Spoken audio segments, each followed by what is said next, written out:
A service of KIBMradio.com, the Internet's home for an all old-time radio.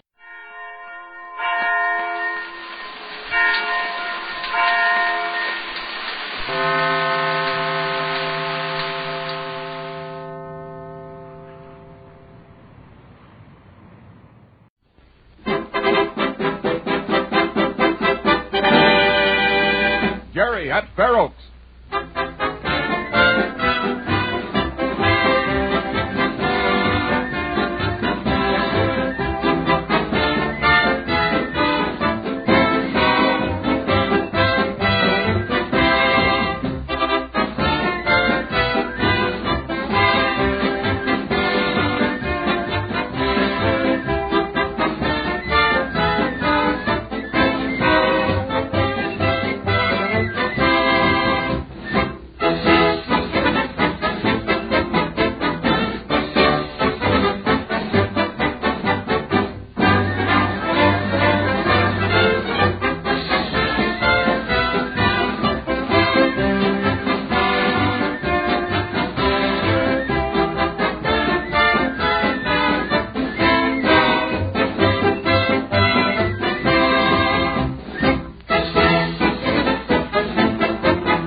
Just look at him, Harold. And he didn't want to take the test. Jerry's just as good as Newsom and Warren, isn't he, Lee? Well, it looks that way to me. I think he handles that pony perfectly. He sure makes sharp turns. Boy, look at that. Sergeant Alden's waving him down now. What do you mean? Well, the sergeant's seen enough. Oh. You know, Harold, that didn't look like much of a test to me. Oh, no? I'll bet you couldn't ride like that. Well, the sergeant's talking to all three of them now. Oh, I'd certainly like to hear what he's saying. You heard me. What? I said I'll bet you couldn't ride as good as Jerry. Well, that isn't what I meant, Harold. Just seems to me they'd have a longer test than that, especially as long as they're so evenly matched. I don't see how it's possible to pick the best man. All three of them did a very good job of riding. That's right, but I think Jerry was just a little better. Well, you're just saying that because you want him to get the open spot on the team. Well, don't you two? Well, certainly, but we've got to be fair about it. Now, come on. Let's walk over to that bench we were sitting on. They're taking the ponies into the stable now. Okay. Sergeant Alden had a lot to say to them. Did you notice how much he was talking? Uh-huh. Jerry'll tell us what he said as soon as he comes out of the stable. You know, Lee, I think it would be swell if Jerry could make the polo team so soon. What do you mean, so soon? Well, I mean, he's only been here at Fair Oaks such a short time, and to be able to make a team, well, that's something. You're right about that. And especially a polo team. Gee, it would make me proud to have him for a roommate. Well, here they come now. Yeah, Jerry sees us. He's coming over. Now we'll find out what happened. Well, let's wait till he catches up with us. I don't see any big smile on his face. Maybe he hasn't got such good news. Well, don't say that. Wait until you find out. Cully and Paul Warren are still talking to the sergeant. Maybe Jerry should have stayed, too. Well, talking won't do any good with Sergeant Alden. He's a square shooter, and he judges on merit and merit alone. Hi, Jerry. Well, what happened, Jerry? Tell us all about it. No, I don't know yet. There isn't anything to tell. You don't know? Well, didn't Sergeant Alden make a choice? Come on, don't keep us waiting, Jerry. What did he say? Well, he said it was a tie. He said each one of us was as good as the other. Well, then why didn't he make you ride some more to break the tie? Oh, I don't know. He said he could see we were all good horsemen, that any one of us would make a good polo player. But he didn't pick the winner? No. He said he'd have to take it up with Captain Gardner. What for? What's Captain Gardner got to do with it? No, I don't know, but that's what he said. He rated us even and said he'd talk it over with the captain and decide which one of us was to get the open position on the team. Well, come on. Let's take a walk down to the lake. You haven't seen it yet, Jerry. Okay. Well, anyway, you didn't lose yet. No, but... Well, I bet I'm not picked. Now, why do you say that? Well, you think they'd pick me ahead of older boys? Maybe. Why not? Sergeant Alden's a good coach, Jerry. He's been turning out wonderful first-string polo teams every year. He doesn't care about age or seniority or personality. He's just interested in getting good polo players. I guess that's right, Jerry. Of course it's right. If you row just as well as Cully Newsom and Paul Warren, well, then you've got just as good a chance as they have for the open position. Yeah, I suppose so, but still... Well, they're bigger and stronger than I am, too. They'd most likely swing a polo stick a lot better than me. You know, Jerry, You talk as though you didn't want to make the team. Oh, don't get me wrong, Lee. I do want to make the team. You sure don't act it. I want to make the team, but I want to stay on it, too. Well, what good would it be to make the team and then get taken off because I couldn't play? Every cadet at Fair Oaks would laugh at me. Oh, I'm beginning to see how you feel now. Oh, but I can straighten that out. Listen, if you get on one of the second-string teams, you'll learn to play polo all right, see? Sergeant Alden will see to that. He doesn't expect you to be able to play a good game right off. All he wants is good riders, and then he'll turn out good polo players. That's right, Jerry. The second-string team is just so you can learn the game. Oh, now let's forget about it. Both Captain Gardner and Sergeant Alden will be very fair, and, well, tomorrow we'll know the results. There's the lake now, Jerry. Oh, yeah. Say, let's walk down to the shore before we go out on the pier. Okay, this way, Jerry. Boy, what a lake. Hey, I didn't think it was this big. See the island way out there? Well, what do you know about that? Lake Hiawatha is one of the biggest lakes in this part of the country, Jerry. It was named after that great Indian, wasn't it? That's right. Hey, Lee, has the island got a name, too? Yeah, they call it Woodman's Island. Hey, is there anyone living out there in that queer little shack? No, it's deserted. Nobody knows who built it or how long it's been there. It's pretty much of a mystery. Hey, look it. What? See way over there on the other shore? There's smoke coming up over there. Gee, I hope it's not a forest fire. Don't worry about that, Jerry. If there wasn't smoke coming up, then there'd be something to worry about. What do you mean, Lee? Well, Jerry, that smoke's coming from a little cabin. That's the hermit's place.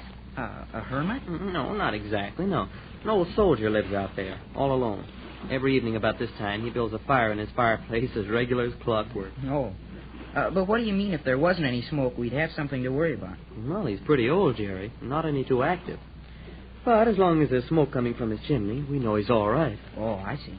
Have you ever hiked around there to see him, Lee? No, I haven't. And I don't think I ever will, either. I'll bet you're scared of him. No, I'm not.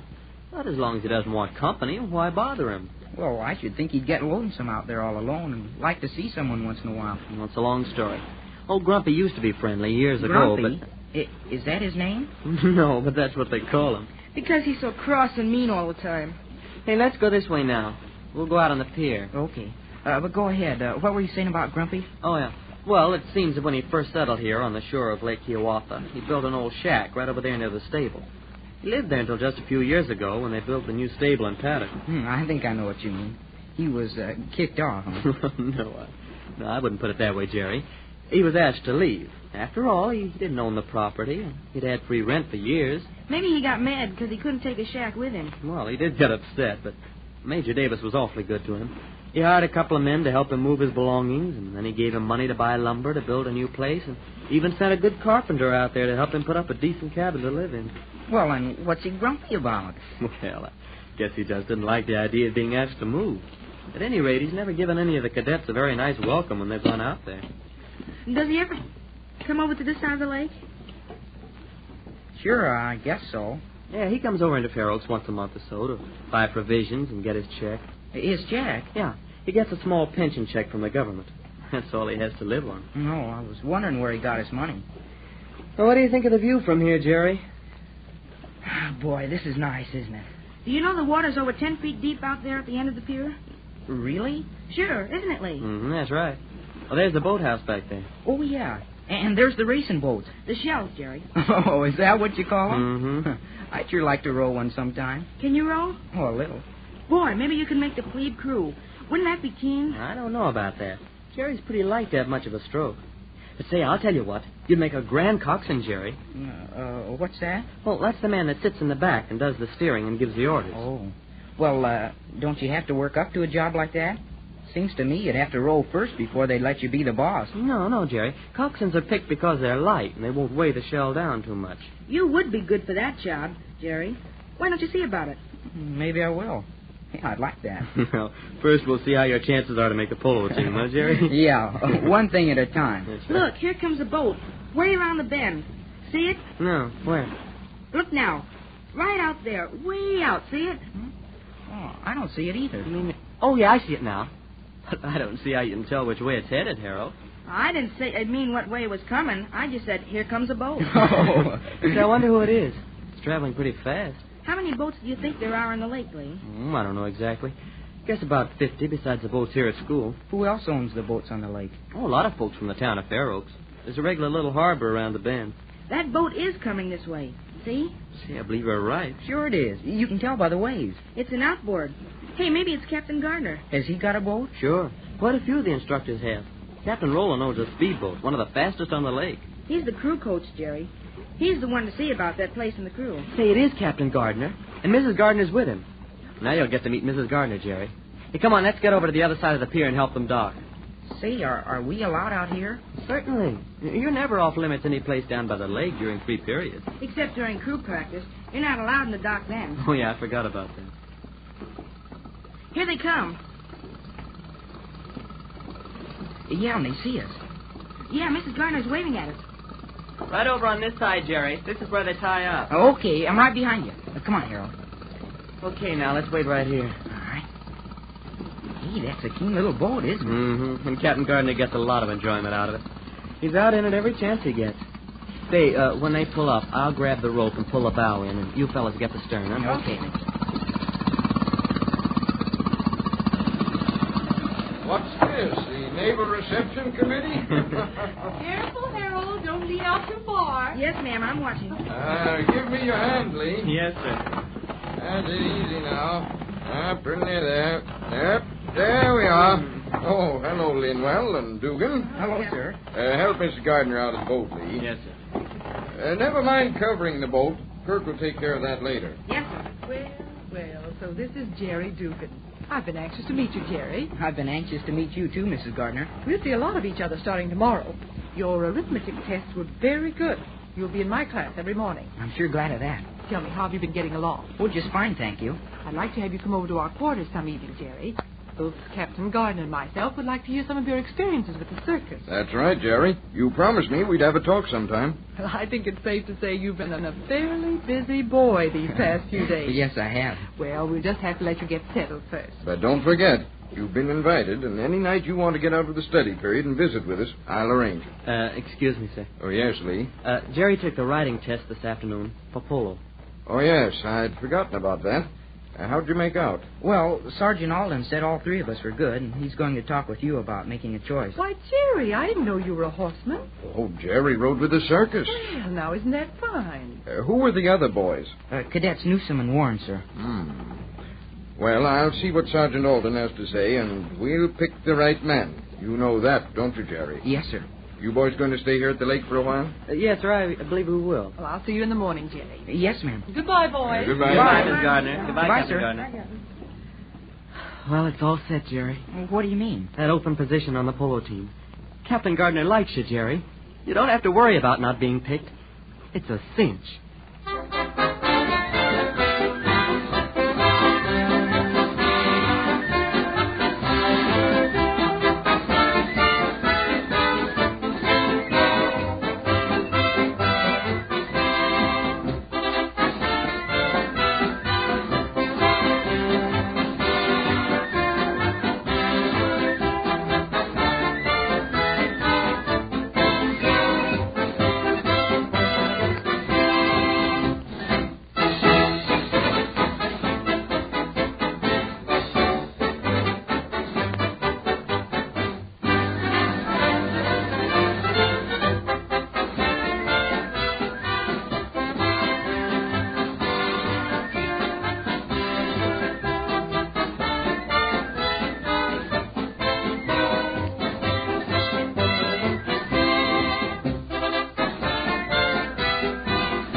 Autolite and its 98,000 dealers bring you Mr. Jack Benny in tonight's presentation of Suspense.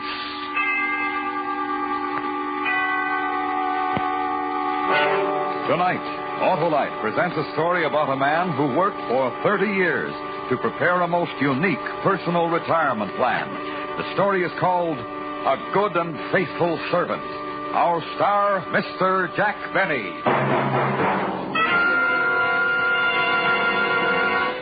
Hello there, Harlow. Well, the legislative luminary. How are you, Senator? My car is giving me trouble, Harlow. Your car? What's wrong with it, Senator? Well, it gets going slower than a loser leaving office. It rides rougher than a tax debate and uses more gas than a 3-day filibuster. Well, it may be spark plug trouble, Senator. Spark plugs should be checked every 3,000 to 4,000 miles. So see your nearest Autolite spark plug dealer. His exclusive Autolite plug check indicator will quickly show the exact condition of your spark plugs. If they're worn out or wrong for your style of driving, he'll recommend resistor or standard type ignition-engineered Autolite spark plugs for smoother performance, quick starts, and gas savings. Sounds like a propitious proposal, Harlow. How do I find this Autolite spark plug dealer? Why, just phone Western Union by number and ask for Operator 25. She'll quickly tell you the name of your nearest Autolite spark plug dealer where you can get the finest spark plug service money can buy. And remember, from bumper to tail light, you're always right with Autolite. And now, with the performance of Mr. Jack Benny, Autolite presents transcribed A Good and Faithful Servant, hoping once again to keep you in suspense. I know you've been through a lot, Mr. Fenton, but if you could just try to recall anything else about the appearance of the two men. Lieutenant, couldn't this wait? Fenton has spent 14 horrible hours locked in a vault. And while I admire his spirit and pluck in bearing up as well as he has... I'm just trying to get something to go on, Mr. Waterman. Do you want your money back or don't you? The welfare of my employees comes first, Lieutenant. First, last, and always. And you're insured. Mr. Fenton. Don't answer if you don't feel up to it, Fenton. I don't mind, Mr. Waterman. I'm anxious to cooperate. Now, as near as I can remember... Be sure you get this point.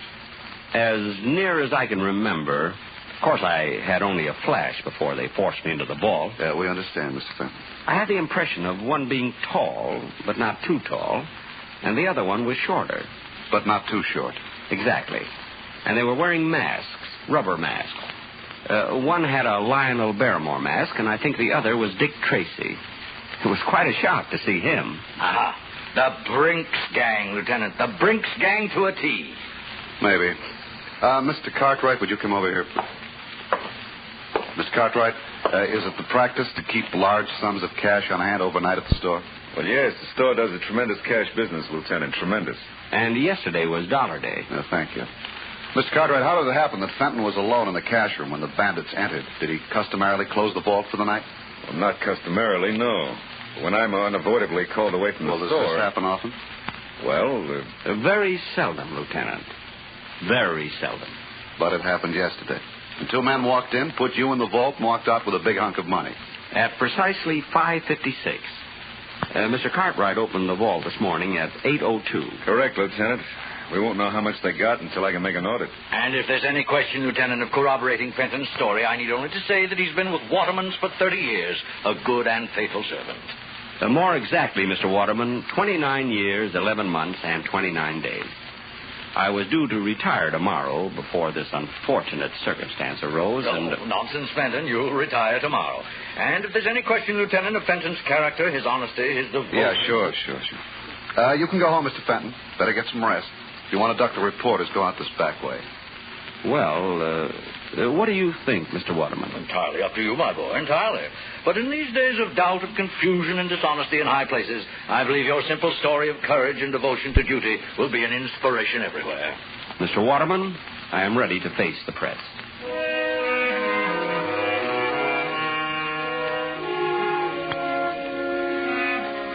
They were all very nice to me, the reporters, the police, Mr. Cartwright, and especially Mr. Waterman. All that money missing. $50,000. Yet his only concern was for me. I thought that if I could afford it, I'd like to buy him some little token of gratitude. Then I thought again. In my desk at the office, there was a secret compartment, and in that compartment was $50,000. I guess I could afford it.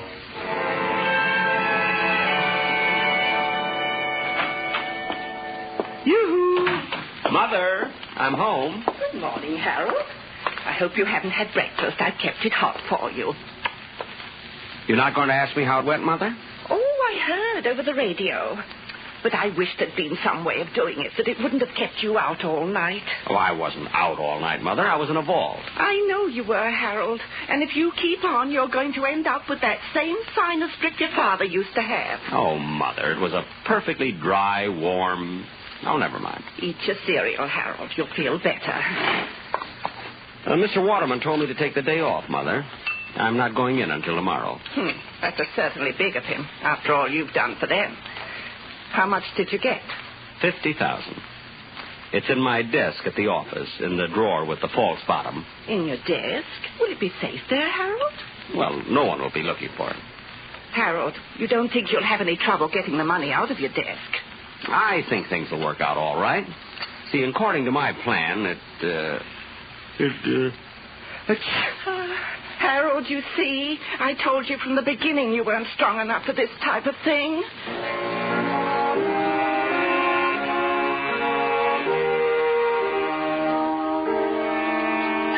The next morning at 8:43, I punched in at the store.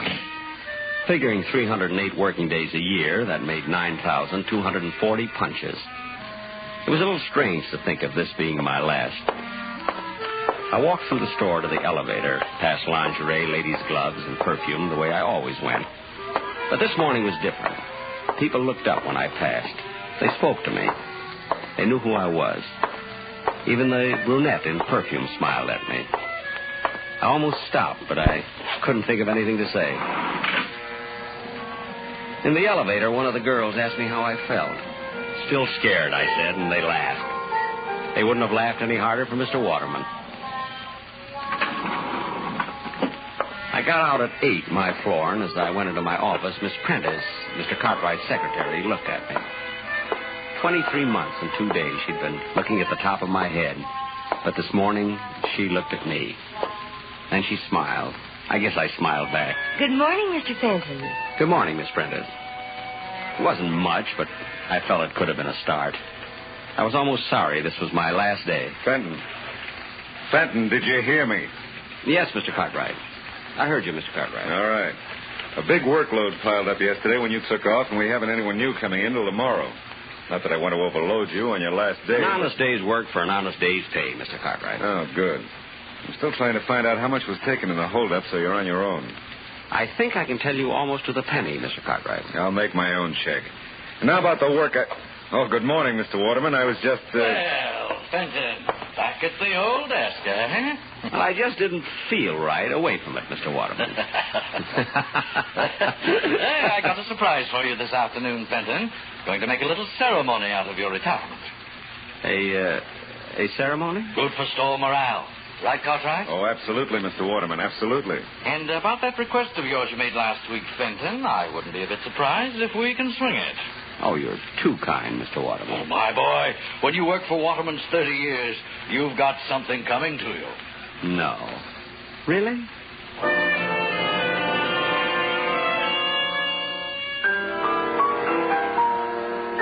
I ate my usual lunch that day, the Thursday Blue Plate Special at Elmo's Grotto.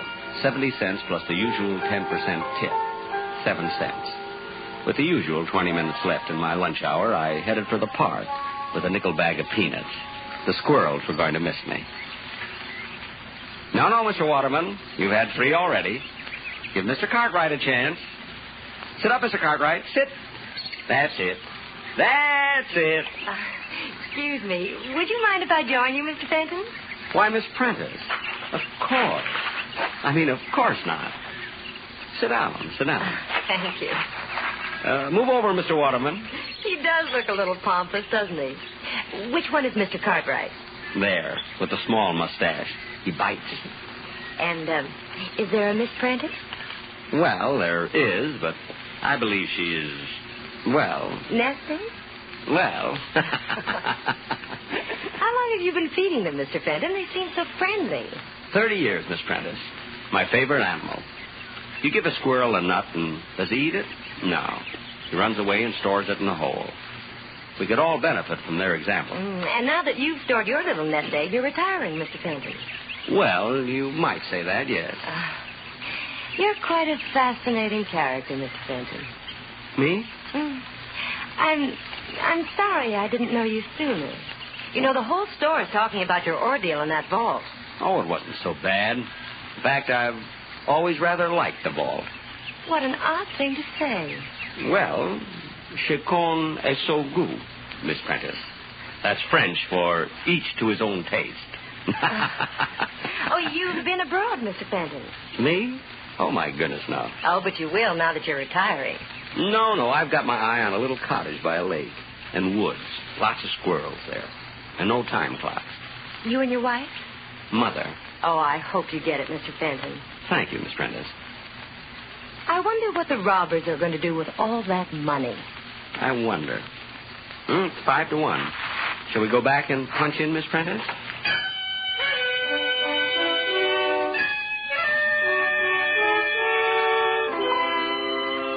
She let me walk all the way back to the store with her. And in the elevator, Mr. Bixler, Sporting Goods, winked at me.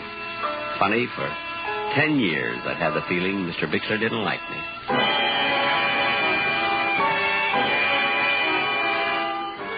There was quite a gathering in the cashier's office when we arrived.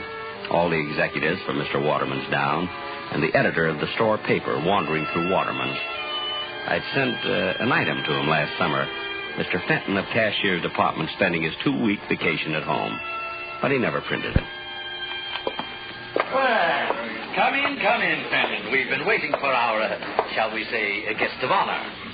Me, Mr. Waterman? You, Fenton. We have a little ceremony which I'd hope to conclude before the lunch hour was over. Oh, I'm sorry, Mr. Waterman. Think nothing of it. This is your day, Fenton, your day. Oh, going to get a shot of the two of us, Wolf? Yes, sir, Mr. Waterman. Over by the door? Oh, if you don't mind, I'd like it sitting at my desk. I feel more, secure there. By your desk. How's this? Got it? Good. And now, Fenton, we all say farewell to a good and faithful servant, one who has given 30 years of his life as a contribution, however small, to making Waterman's the great institution it is today. Well done, Harold Fenton. Thank you. A modest man, but conscientious. His regular comings and goings passed almost unknown to many until his ordeal of 2 days ago. Locked all night in the vault by brutal and rapacious thieves. A night in which, in his own words, he relived each and every day of his 30-year service to Waterman's. Oh, greater devotion hath no man. Oh, it was nothing, really. And now, his labor's done, his burden borne, Fenton will live out the rest of his days in ease and comfort, because he has arrived at the retirement age of the Waterman pension plan, by which he will receive... $31.68 a month. $31.68 a month for as long as he lives. Thank you. And now, a little surprise for Harold Fenton.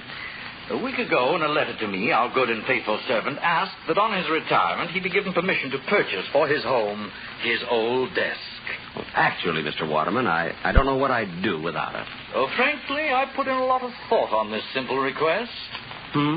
I weighed the factors in my mind. On the one hand was Fenton's 30-year service. On the other... Mr. Waterman. On the other, he was already receiving his pension of, his pension. However... Please, Mr. Waterman. However, Fenton, my boy, I decided to go you one better. One better? Not a new desk. Nothing so unsentimental. Fenton, instead of allowing you to purchase the desk, I'm giving it to you. Phew. All right, boys, right in here. Take the desk wherever Fenton here wants it. And now, back to work, everybody. Month-end clearance today. Whoops. Easy, man. Don't drop it. Easy. Fenton, my boy, in the years ahead, when you're seated at your old desk, think of us, won't you? I certainly will, Mr. Waterman. I certainly will.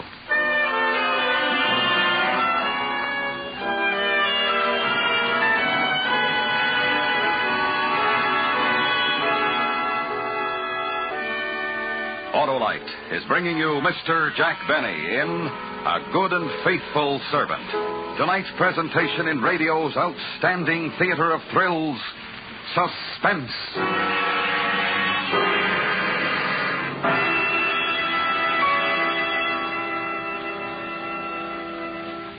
Well, Senator, did you take my advice? Why, yes, Harlow. My Autolite spark plug dealer turned my worn spark plugs out of office and elected a set of ignition-engineered Autolite spark plugs. A wise move, Senator. Those Autolite spark plugs are designed by the same Autolite engineers who designed the coil, distributor, generator, and all the other important parts of the complete ignition system used as original equipment on many leading makes of our finest cars, trucks, and tractors. They're world famous for quality and performance. And my Autolite spark plug dealer nominated Autolite resistor spark plugs for my car, Harlow. Ah, you're on top now, Senator, because Autolite resistor spark plugs represent one of the greatest advancements in spark plugs for automotive use in the past 20 years. They offer proven advantages such as double life, gas savings, and smoother performance. And they're specified as original equipment on many leading makes of our finest cars. What's more, the Autolite resistor spark plug is just one of a complete line of ignition-engineered Autolite spark plugs for every use. So, fellow citizens, be sure, vote for Autolite. Right, Senator. Friends, take a tip from me and see your nearest Autolite spark plug dealer this week. And remember, from bumper to tail light, you're always right with Autolite. And now, Autolite brings back to our Hollywood soundstage Mr. Jack Benny in Elliot Lewis's production of A Good and Faithful Servant, a tale well calculated to keep you in suspense.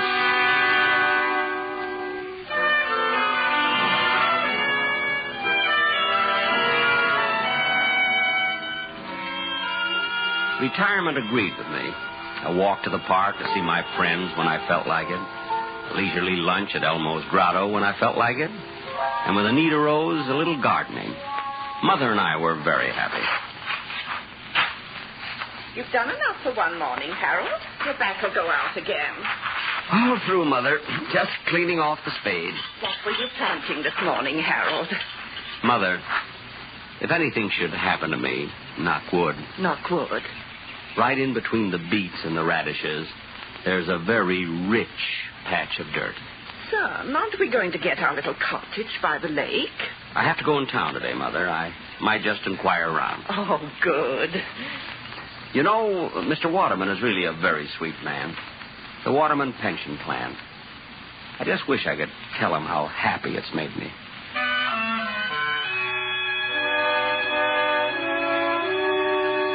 I hadn't told Mother, but Miss Prentice had called that morning. Mr. Cartwright wanted to see me that afternoon at the office, she said. And she asked how I was. What would have happened if I'd asked her to lunch? I almost did, too.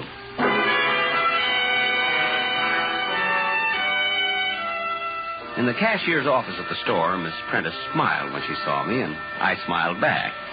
In fact, we struck up quite a conversation. Oh, Mr. Fenton, how are you? Fine. Just fine, Miss Prentice. Retirement agree with you? Yes, indeed. Fine. You notice we haven't filled your old job. No? Oh, yes, indeed. Haven't been able to find another man of your type.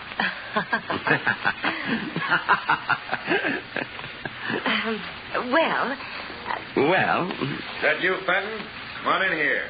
Coming, Mr. Cartwright. Sit down, Fenton, sit down. Thank you. Just trying to clean up accounts on the robbery. Fenton, what was your final tally again? 50,000, almost exactly, Mr. Cartwright. You're way off. That doesn't check with my audit at all. I'm quite sure of my figures. Well, then you're wrong, that's all. My check shows they got away with 82,000. 82,000? Right. Now, if you'll just sign the necessary statements corroborating my audit. I can't do that, Mr. Cartwright. And just why can't you? Don't you take my word for it? Frankly, no. Fenton, look. You're retired. It's nothing to you one way or the other. You just made a little mistake in your figures, that's all. Mr. Cartwright, are you asking me to help cover up a shortage in your accounts? All right, Fenton, I'll lay it on the line. Temporarily, I'm a bit short. Involvement with a woman and... You wouldn't understand. I most certainly wouldn't. Look, I'll make it worth your while. Shortages are found out sooner or later, Mr. Cartwright. All right, if that's your attitude, let me tell you something, Fenton. I don't like the smell of this robbery of yours. I don't like it at all. What do you think of that? You're implying that I made off with $50,000 belonging to Waterman's? I think it's highly possible. And how are you so sure it was $50,000? Supposing me, for one instant, capable of such a thing, Mr. Cartwright, wouldn't I be much too clever to put my head in a noose by covering up for you? Fenton, if I was talking to an honest man, wouldn't he have taken my story right to Mr. Waterman? I'll give you 5 minutes. Either sign my audit or I go to the police and accuse you of stealing $82,000. Think it over, Fenton.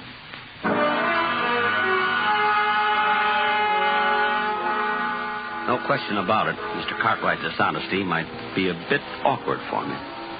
My instinct about the man had been thoroughly sound. I had disliked him for 16 years. Well, there was only one safe way out of it. Well? Mr. Cartwright, if you need money... Yes? Why don't you rob the vault? Actually, it isn't hard at all. Well, how do I get away with the money? I'm sorry, I never reveal professional secrets. Well, then you'll have to help me, Fenton. Lock me in the vault and you get away with the money. Me? Sure. Then we're both in the clear for good. Help me out, Fenton. You mean I'm going to clear out the vault a second time? You'll never regret it. Regret it? The fact is, I'd rather enjoy it.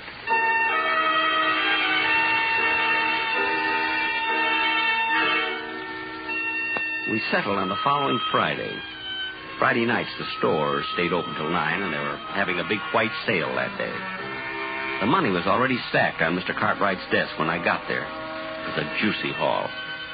I didn't see Mr. Cartwright around, but... Hello, Mr. Fenton. Miss Prentice. But the money. I was listening when you and Mr. Cartwright made your plans, Mr. Fenton, and he caught me and forced me to help him. You understand, Harold. I mean, Mr. Fenton. Harold. Times like these draw people together quickly, don't you think? Oh, I do. I really do. Miss Prentice. Helen. Thank you. Helen. Miss Prentice. Mr. Cartwright mentioned a woman in his life. You're not the one? Harold, of course not. Excuse me. I just thought... You remember the office party last Christmas? Oh, that? Well, that was just because he was under the mistletoe. And if you'd been under it instead of Mr. Cartwright... Really? Well... Oh, Fenton, you're here. Good. Anybody see you come up? It doesn't matter, really, Mr. Cartwright. Might even be better that way. Then you and Miss Prentice can say that I left minutes before the bandits arrived. You're right, of course, Harold. Thank you. Are you ready, Mr. Cartwright? I brought some wrapping paper for the money. Even brought along a handle with care sticker. That's the Fenton touch, you know. Get on with it, will you? No need to be nervous. There. Neat? I spent 8 years in wrapping and mailing. All right. You know what to do with it, Helen. I know. Just a minute, Mr. Cartwright. I'm to take the money, remember? There's been a change, Fenton. We rewrote the script. You think that's wise? To fly in the face of my experience? Now, look, Fenton, we're not children. You lock us in the vault and take off with the money. You think we'd ever see you again? Well, you're questioning my honesty? I'm sure Miss Prentice will vouch for me. We're rather good friends. Miss Prentice. Helen. Unfortunately for you, Fenton, Helen's on my side. Now, if you wouldn't mind getting into the vault, huh? Me? In the vault? But... This is a loaded gun, Fenton. Get in the vault. But... You came back for a second helping, that's all. The Confederate got away with the money, but I courageously slammed the vault door on you and went for help. But... Will they believe me? I imagine they'll find $50,000 somewhere around your house. They'll believe me. Helen. I see. I'm sorry, Harold. It's a nasty trick, but we're nasty people. You should have stuck to squirrels. Just one thing, Fenton. How did you ever get that $50,000 out of here the first time? How? Well, I didn't, Mr. Cartwright. You didn't? Then where is it? It's still in the vault. I don't believe it. Oh, it's quite cleverly hidden. It took me most of that night. I was locked in. Get in there and show me. I'm sorry, Mr. Cartwright. Get in there. No. I went through a lot for that money, Mr. Cartwright. 30 years. I'd just as soon you shot me. Helen, hold the gun on him. I'm going in and look. Well, don't be long. What if somebody should walk in? I'll be able to see if he's lying. Just watch him. You see anything? Not yet. I don't think it's possible that... Open the door so I can get some more light. Must be true. Crime changes people. I had never lied, yet I lied to Cartwright. I had never used violence, yet I got behind Helen and... I guess I'll go home. Mother will be wondering what's happened to me.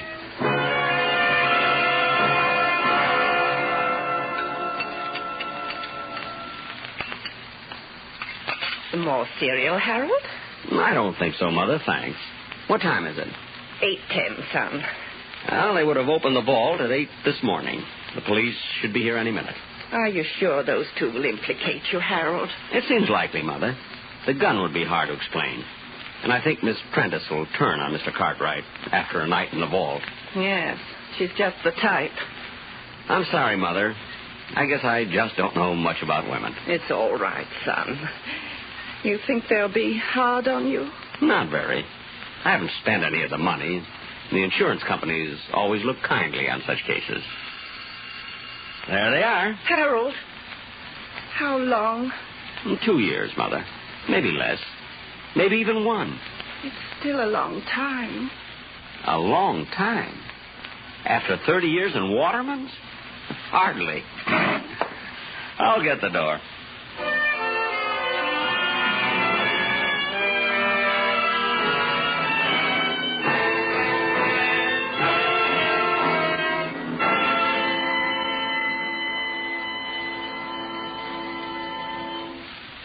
Suspense, presented by Autolite. Tonight's star, Mr. Jack Benny.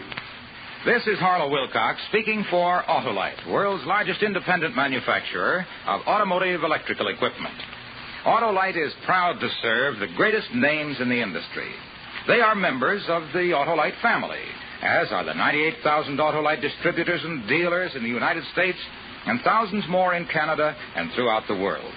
Our family also includes the nearly 30,000 men and women in 28 great Autolite plants from coast to coast and in still other Autolite plants in many foreign countries, as well as the 18,000 people who have invested a portion of their savings in Autolite.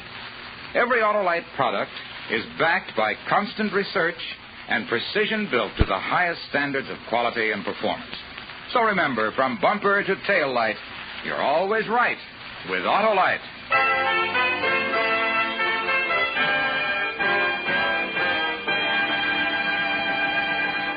Next week, a story of revenge.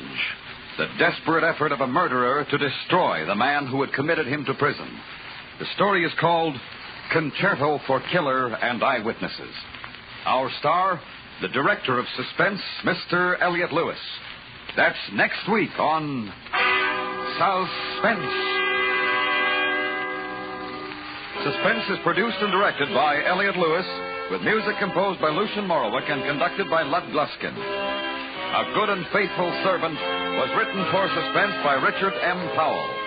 Portions of this program were transcribed. In tonight's cast, Norma Varden was heard as Mrs. Fenton, Doris Singleton as Helen, Gerald Moore as Mr. Cartwright, Joseph Kearns as Mr. Waterman, Hy Averback as Lieutenant Miller, and Charles Calvert as Mr. Wolfe. For the location of your nearest Autolite spark plug or Autolite battery dealer, or your nearest authorized Autolite service station, phone Western Union by number and ask for operator 25. Switch to Autolite. Good night. This is the CBS Radio Network.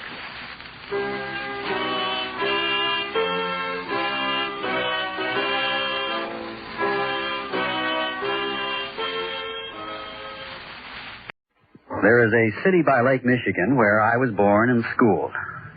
As a native son then, at present a few thousand miles removed, I bring you, purely in fun, my Chicago, as seen through the eyes of another Chicagoan, 11-year-old Tommy, who at the moment is writing a very important letter.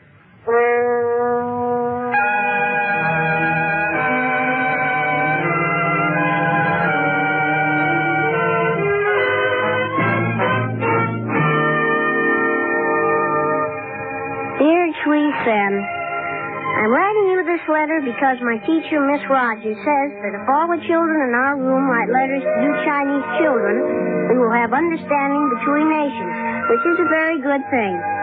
My father, who is looking over my shoulder as I write this, says... That's a lot of hooey. We ought to exchange beer with him. But I do not like beer, so I will continue to write this letter. Miss Rogers gave us a list of things we ought to write about. First, where we live. Our house is on Woodlawn Avenue, which is on the south side of the city of Chicago, which is in the state of Illinois, which is the most important state in the United States of America. My father, who was looking over my shoulder, says... Hooey. How about California? Hollywood. Pin-up girls. But since I have never been to California, Illinois is still the greatest state in the United States of America. First, I will tell you about my room, which, of course, is also located in the city of Chicago. It is my very own room. Except, of course, when my Uncle Frederick, who is a farmer in the southern part of the state, comes to visit us, and then he sleeps in my room. And except when my Uncle Joe, who is a traveling salesman for a hardware store in St. Louis, comes to visit us, and then he sleeps in my room. And except when my Aunt Henrietta, who is my mother's sister, fights with her husband, and then she sleeps in my room. It is my very own room. My father, who was looking over my shoulder, says... That small fry reads like sarcasm. But since I do not know very clear what sarcasm is, I will ignore the remark, like my sister Ellen always says, and continue. My room is a very special place, because so far every day of my life has started here. I will now tell you about my day. It always begins with my mother coming into my room and waking me up. Tommy, it's after 7. You've got to be in school. You can't be late to school again. All right. I know you're awake. Open the other eye and get up. Tommy, did you hear me? Yes, Mama. Now get up. I want to talk to you, Mr. Tommy. You're awake, aren't you? Yes, Mama. I have a little matter to discuss with you. Tommy, what did I say when you asked me if you could have rabbits in your room? What did I say? Yes? You said no, Mama. All right, then. Your sister Ellen tells me that you've brought some sort of an animal into this house. Is it a rabbit? No, Mama. Then you have brought an animal into this house. Well, where is it? Under the bed. Under the... Oh, no. Yes, Mama. What is it? What? Well, you know that knife that Uncle Frederick gave me for my birthday? The one you hid until I grew up? Yes, but I swapped it with Sam for some Jap money his brother sent from Okinawa or someplace. But what is I swapped the Jap money with Al for a real bullet out of a machine gun out of a P-38, which had shot down 2 Will you tell me what's under that bed? But that's what I'm telling you. I swapped the bullet for it. For what? What? All right, I'll see for myself. No, Mama, you'd better not. Why? Because it's in a jar and it's a spider. Spider? Yes, and just a little old black widow spider. Black widow? Oh! But it's just a little one, Mom. It's just a little one.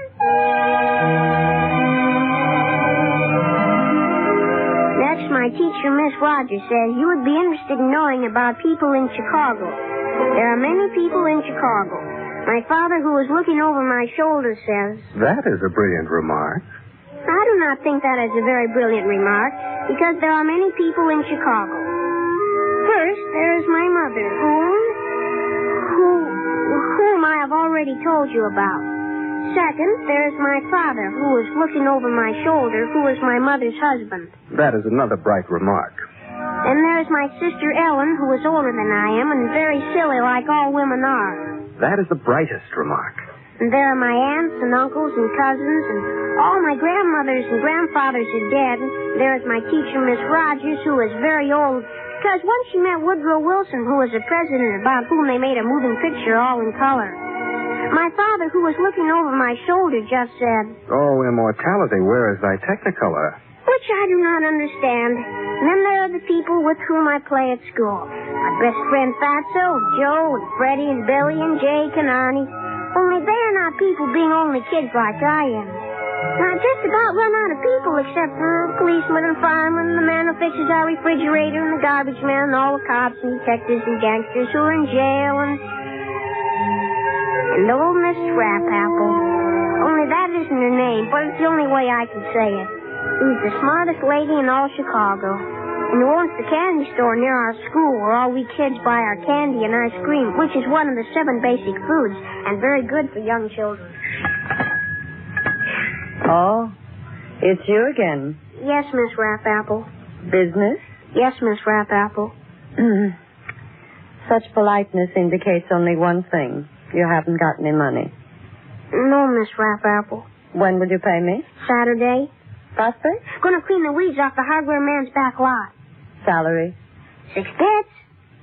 75 cents. Exploitation. Worth $1. Yeah, Miss Rapapple? Insist on it. Yes, Miss Rapapple. Soda or sundae? Soda, Miss Rapapple. Soda. 1 scoop or 2? 2, please. 2, please. Miss Rapapple. You know everything. Sure. Sure, Mrs. Brains. Well, what's your problem, Mr. Anthony? I haven't got a problem. I just want to know something. So? What? How do you get to be rich? What did you say? How do you get to be rich? Here you are. So drink it before it loses its fizz. Yes, sir. Rich. Look who he's asking. Gosh, you're rich. Second-hand soda fountain. 6 bottles of chocolate syrup. Writing paper, pencils, licorice candy, and gumdrops. Sure. But don't you worry about getting rich. What you should worry about is how to get poor. Huh? If you would read something besides your Mr. Dick Tracy column, you would know. Pretty soon, the only way to be happy will be to be poor people. So close your mouth and drink your soda. How long you think soda water bubbles will wait? Oh, yes, sir. I do not read your Mr. Dick Tracy. So I have a very fine education on the day after tomorrow. The day after tomorrow, everybody's home will be so filled with revolving ice boxes and vacuum cleaners that blow and vacuum cleaners that suck and home moving machines that talk and airplanes that go straight up and down and fancy automobiles with wings that come off and radios and televisions and hot blowers and cold blowers and machines for freezing and machines for cooking and machines for washing and machines for drying and machines for ironing and machines for blowing perfume and machines for reading books out loud and machines for making records and machines for playing records. Well, who, I ask you, with all these machines will have room left in the house to live in but the poor? Oh. Gee, you're funny.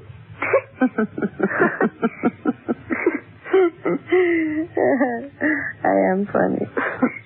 So, drink your soda. No, I can hear you finished. I'll make another little one, maybe, huh? Well, gosh, On the house. Oh, gee. After all, as yet, you're not rich. Tommy.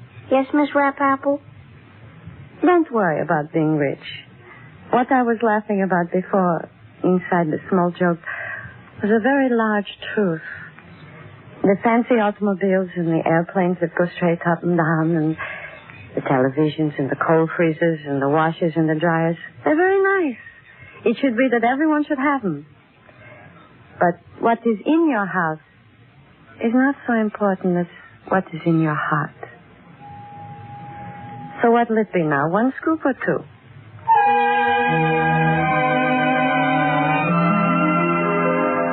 Miss Rogers, my teacher, says that you Chinese boys are very interested in everything about Chicago.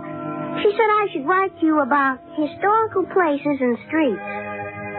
Mr. Abraham Lincoln came from Illinois, where Chicago is, which is a historical fact. Chicago used to be Fort Dearborn, but the Indians massacred everybody. The entire population, including men, women, and children. With the result that everybody was wiped out, so they had to start all over, so they called it Chicago. The place where Fort Dearborn used to be is commemorated on the Link Bridge, which is over the Chicago River downtown. And I have been there many times with my best friend, Fatso. Fatso and me stand on the bridge and discuss the historical facts about the 4th Airborne Massacre, which is very historical. Gee, I bet you I could dive right off of here and do 3 somersaults before I hit the water. Sure. I bet you I could start swimming and swim all the way across the lake to Milwaukee and do it all on my back. Okay, Superman. Can't even swim across the bathtub. You stop talking and let me think. What you thinking about? If I'd have been there, I'd never let him kill him. Who? The Indians, you creep. I'd never let him get away with the massacre. Well, what could you have done, huh, Tommy? Oh, things. Yeah, what? Gee, you have to get so technical. What's that? Gosh, Fatso, don't you know anything? I know if those old Indians were going to massacre and scalp you, they'd just massacre and scalp you, and you couldn't do anything. Oh, yeah? Yeah. Oh, I'm hungry. I'm going home. Okay, me too. Bias. My father says it is because of the success of taxes, but I say it is because of the success of ghosts, which is a pretty good joke if you get it. Keep it. Miss Rogers, my teacher, says we should not make wisecracks in this letter to our Chinese allies, so I will cross this out later on, but meanwhile it will sit there on the paper, and she can go kiss Van Johnson for all I care, which is another joke because she does not wear bobby socks. Besides the haunted house, other important buildings are Palmolive Building, Wrigley Building, Tribune Tower, Art Institute, stockyards, which are really not a building, but which are very important for hamburgers and smells. A joke. All these are very important buildings, including the planetarium, which is full of stars, and the big museum, which is right in the lake. This museum is the most wonderful building in the whole world, being full of stuffed animals and people, which are very lifelike, only they do not breathe. It is very educational. The halls are very slippery, making for very fine sliding when the guard is not looking. It is very educational. My friend Fatso and me, often go to the museum on Saturdays and vacations to improve our mind when we have no place else to go. In here, Fatso, in here. Okay. Boy, was that a close one. I told you not to make so much noise. I was just trying out the echo, that's all. Oh, you're a creep. You want to get arrested or something? Partner, the jail ain't been built that can hold me. Okay. But if that guard catches us, you'll fang your backside and he's not fooling. Say, what's this room? I don't know. Never been here before. Gosh, are they all stuffed? You creep. They're statues. The Hall of Man.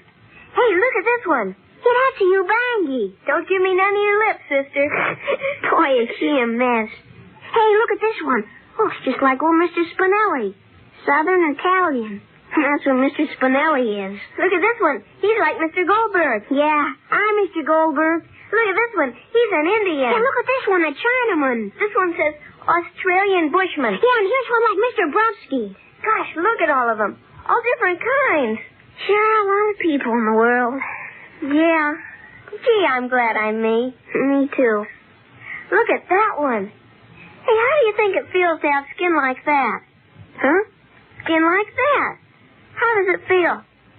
I don't know. Feels the same, I guess. Bet you it doesn't. Well, I bet you it does. My pop says that the color of your skin is just an accident of pignation. What is that? Well, it's... Jeepers, do I have to tell you everything? Don't you know that everybody in the world is related to everybody else on account of Darwin? Who's he? Oh, I read about him. He invented evolution. Everybody's related to everybody. It's a scientific fact. Okay, I'm related to everybody. Hi, you Bangy. What's buzzing, cousin?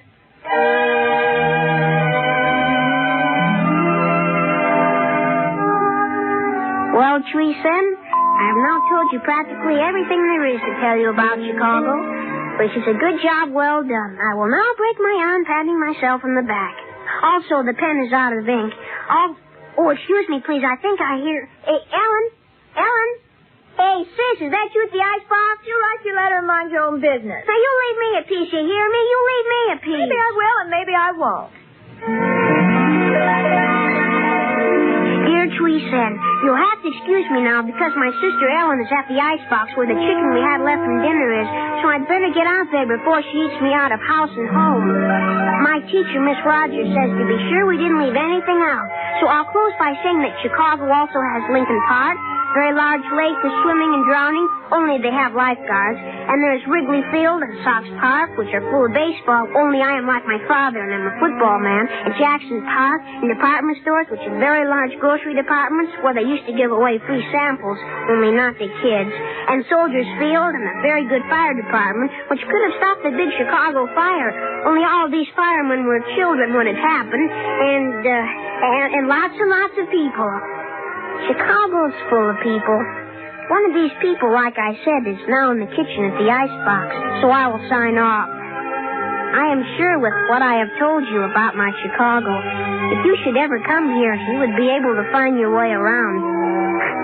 If you go to White City, which is our amusement park, and get on the merry-go-round and stay on it, this is another joke. Well, this is the end.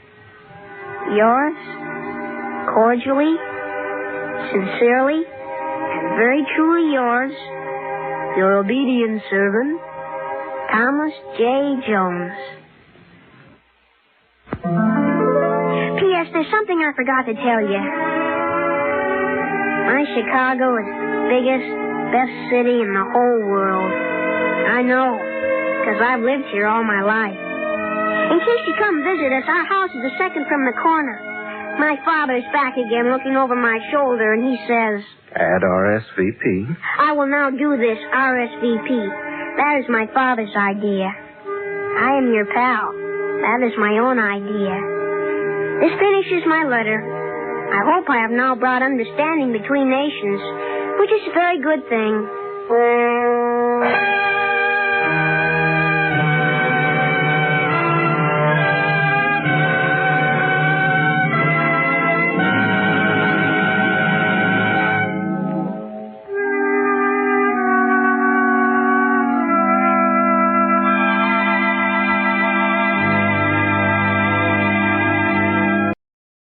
Now, stay tuned for the program that is rated tops in popularity for a longer period of time than any other West Coast program in radio history. The Signal Oil program, The Whistler.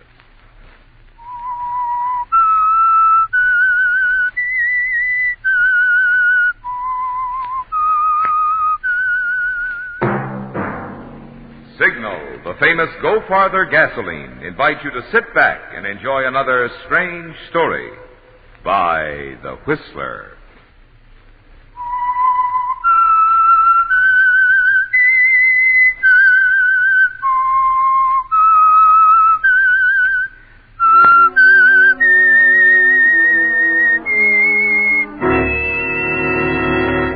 I am the Whistler, and I know many things, for I walk by night. I know many strange tales hidden in the hearts of men and women who have stepped into the shadows. Yes, I know the nameless terrors of which they dare not speak. And now for the Signal Oil Company, The Whistler's strange story. Borrowed Byline.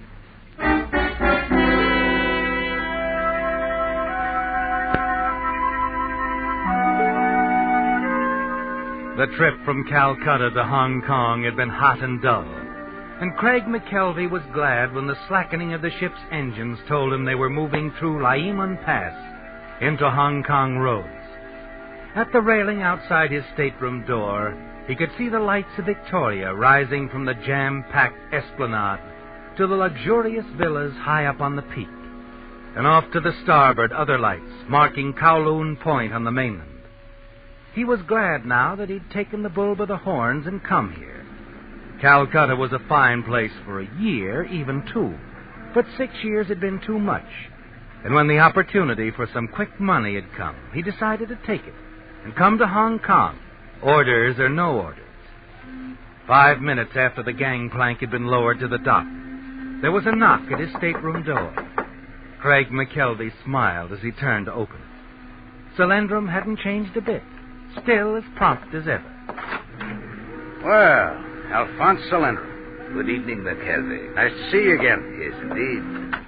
Have a chair. Thank you. Let me fix you a drink, Solandrum. Scotch and splash? You're very kind. Oh, on the contrary, I'm very practical. You always discuss business better over a drink. And I know the wire you sent me had a deal in it somewhere. I thought I made that clear. You're never very clear, Solandrum, particularly where money's involved. And what makes you think there's money involved, my friend? You don't think I'd jump my job and take a long boat ride to renew an old acquaintance, do you? Wait a moment. Jump your job? Well, not exactly. But my editor in London... Mr. Ames. All right, Mr. Ames fails to realize that at times a roving correspondent has to rove. He might take a dim view of my sudden departure from Calcutta. I hope not. Oh? You see, McKelvey, your excellent standing with your newspaper in London is exactly the reason I wired you to come here. Here's your drink. Thanks. Your health, my friend. Excellent Scotch, McKelvey. Excellent. You can thank the purser. I won it from him last night in a card game. Now, what are you saying about my job? I think perhaps we'd better discuss mine first. I've established a new connection, McKelvey. I see. Representing a British importing firm. Sounds honest. So it is. That's strange, Alphonse. I've never known you. My past is a closed book, something to be forgotten. There's much to be done here, McKelvey. New worlds to conquer. The right man, the right set of circumstances, and the wealth of the Orient is here for the taking. Tell me, my friend, how much do you know of natural history? What? Do you know, for example, that on the slopes of the mountains to the west, there lives a species of deer, a small hornless animal, unimpressive as a trophy, but worthy of the most skillful hunter who ever held a rifle? If you don't mind, old man. I'm being obscure again. To make a long story short, McKelvey, this little animal is the source of one of the most precious materials in the world. A substance for which there is an almost hysterical demand at this very moment. Well, go on. What is it? Musk. Musk? An essential ingredient of the finest perfumes. What little there is in great demand on today's market. Well, that's all very interesting, but where do I come in? I'm coming to that. It seems there is a persistent rumor that a fabulous amount of purest Tibetan musk is floating around East Asia somewhere. My firm is most anxious to locate it. So anxious, in fact, that they've retained me for the past 8 months solely to conduct the search. And that, McKelvey, is where you come in. Oh, is it? A simple dispatch in your very reliable newspaper indicating I have discovered the musk would simplify my problem immeasurably. I'm still a lap or two behind, Alphonse. I know I can be frank with you, my friend. From the moment I accepted this proposition, my problem has been to persuade my superiors in London to advance funds to cover the purchase. Needless to say, my firm in London tends to be cautious, since the transaction will come to over $250,000 American. Then you have found the musk? Oh, no. Yet you want me to file that story? Oh, come, McKelvey, you haven't developed any moral compunctions after all these years? No, just being practical again, Alphonse. You'd never get away with it, you know. In the first place, they'd never send the funds without checking. In the second place, the idea of picking off $250,000 and disappearing it. Simply fantastic. You underestimate me, my friend. After all, I haven't been at work on this for 8 months for nothing. So all you need is a story over my signature and they'll jump. They do anything to close fast, prevent competitive bidding. I see. You realize, of course, that this kind of a sellout would finish me as a foreign correspondent. It should be well worth your while. How much? $25,000 American. You underestimate me, Alphonse. Make it $50,000. That's a lot of money for a story. You're buying a career. Excuse me. Yes? Cablegram, sir. Oh, there you are. Thank you, sir. Hold for arrival. What? Consider your impromptu departure from Calcutta inexcusable. Your services with this paper terminated immediately. Frank Parksley has requested temporary transfer to Hong Kong. instructing him to replace you on arrival. Ames.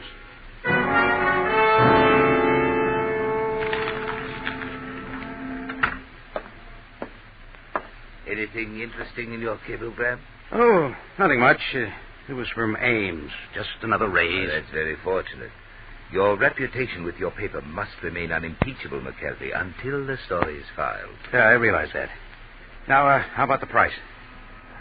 50,000 it is. Good. When do I file it? After I prepare the way in London. We must be cautious now. Can't afford to be seen together. Suppose I meet you tomorrow night at 9 at the Twin Dragon Bar? Right. Well, Alphonse, here's to the story. Yes, my friend. Do your story.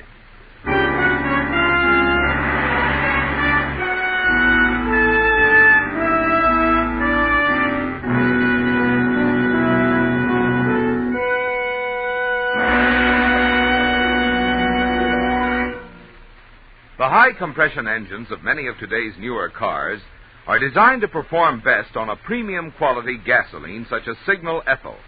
But if you're nursing along an older model, you may think ethyl gasoline wouldn't make any difference in your car. Well, if you'd see some of the vintage models that fill up at the Signal Ethyl pump and hear the enthusiasm of their owners, you'd change your mind. For instance, a chap who lives up in a hilly section was relating, "You should see some cars struggle when they try to pull my hill.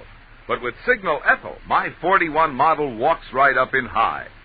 Another driver of a 46 model remarked, "On cold mornings, I hear some of my friends complaining about hard starting. But with Signal Ethyl, my car starts quick as a rabbit." Yes, folks say mighty nice things about Signal Ethyl, because this premium grade of Signal's famous Go Farther gasoline is engineered to bring out the best in any car of any age. So if you're not getting the fun out of driving you used to, why not try this little experiment? Do as new car buyers do. Treat yours to a tankful of Signal Ethyl. See if you don't feel the difference, a wonderful difference, in Signal Ethyl.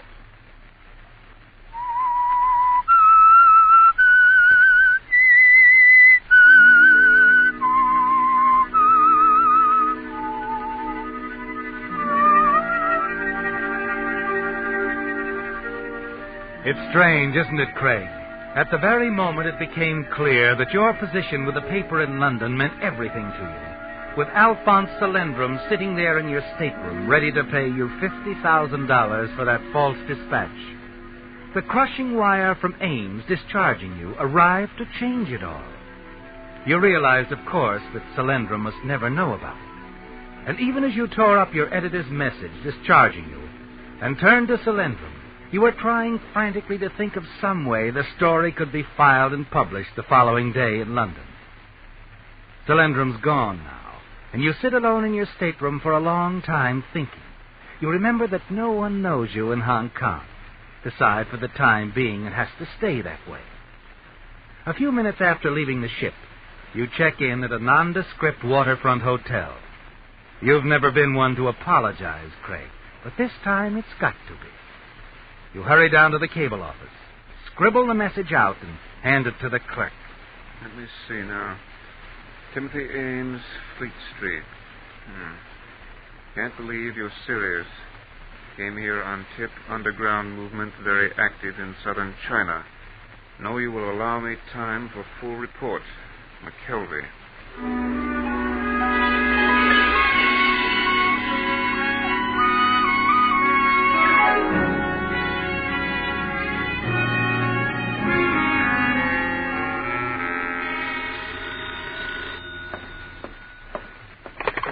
Yes?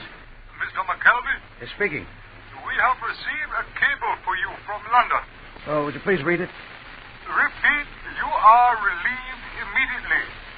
Oxley arriving Hong Kong, SS Malaya soonest. Ames. I see. Any answer? No answer. But at that moment, Craig, as you hang up the receiver, you know there has to be an answer. That the story must be filed somehow, even if you have to use Frank Parksley's name. That with $50,000 involved, nothing is going to stop you. You call the porter's desk. Porter's desk. When is the steamship Malaya due in? Malaya?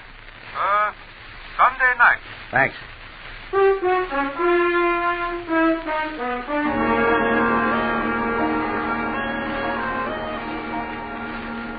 And Sunday night is uppermost in your mind as you sit with Solyndrum later that evening in a dark booth at the Twin Dragon. Going over the text of the story you know you'll have to file under Frank Parksley's Byline. You've got that straight, McKelvey. Negotiations are underway. Mind you, nothing more. We must not imply the deal is anywhere near closed. Oh, of course. They must fear competition, you see. Rival offers, higher bids. I see. When does it go? Tonight. Tonight, huh? Yes, we can move fast now. Everything's in readiness. Oh, aren't you being a little hasty? Why do you say that? Well, it's very simple. The heaviest advertising days are at the end of the week. Our story might end up on the press room floor. Oh. Well, then, what do you suggest? Sunday night. We can't miss if we aim for Monday's late edition. Oh. Well, I hate to wait now. You've got to wait if you want to be sure. Well, all right, McKelvey. I'll leave it up to you. Sunday night.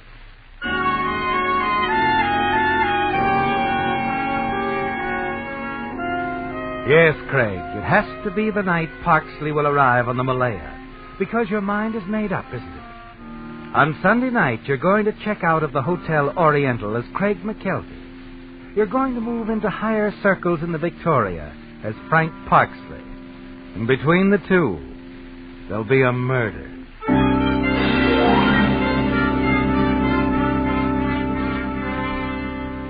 Sunday night finds you at the dock waiting, looking up at the sleek side of the passenger vessel that just pulled in, the SS Malaya.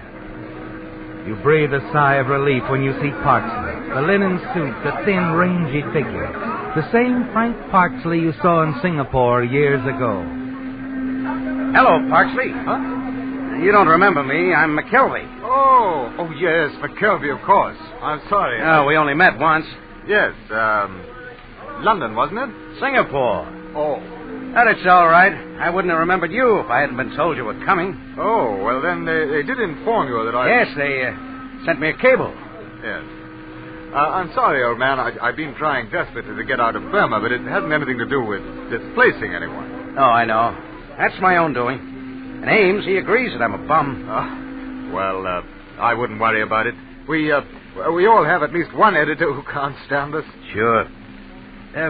Look, I hired a car. I'll drive you up to the hotel. Well, that's very sporting of you, McKelvey. However, there's been a delay in getting my baggage off, and I'm afraid... Oh, they'll send it up for you.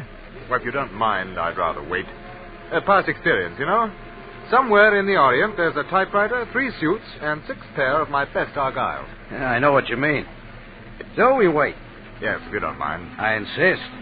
You don't know Hong Kong, Parksley, but it's like the baggage. A man can get lost here. I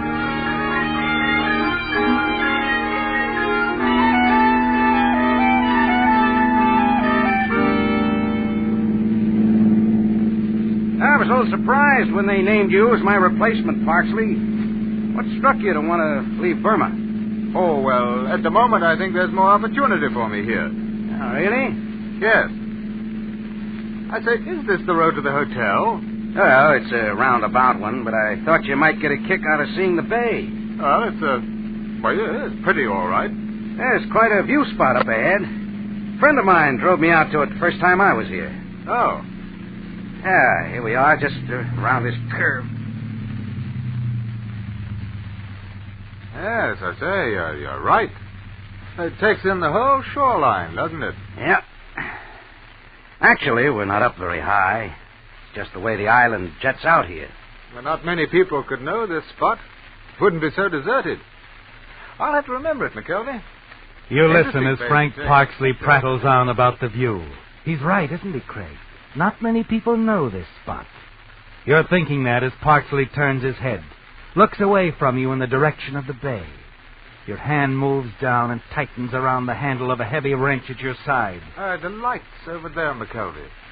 They're glittering like the gold we mortals are always after, hmm? Have you ever thought of them that...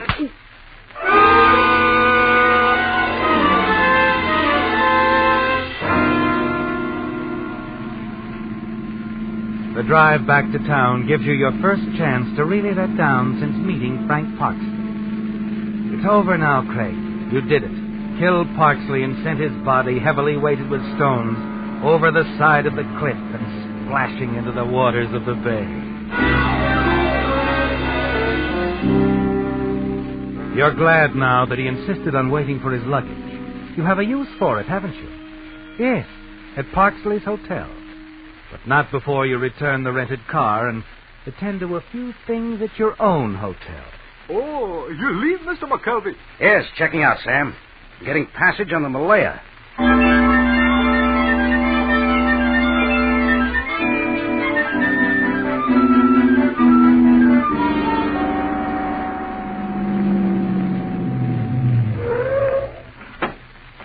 Here's the Hotel Victoria, mister. All right. There, here you go. Oh, thank you.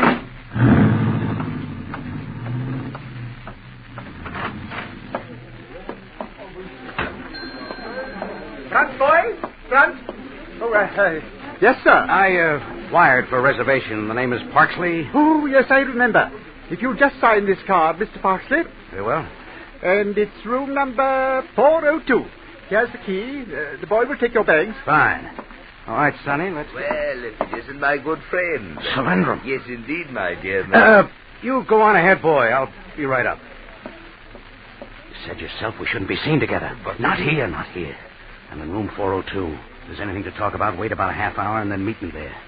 As you wish, my friend. Room 402.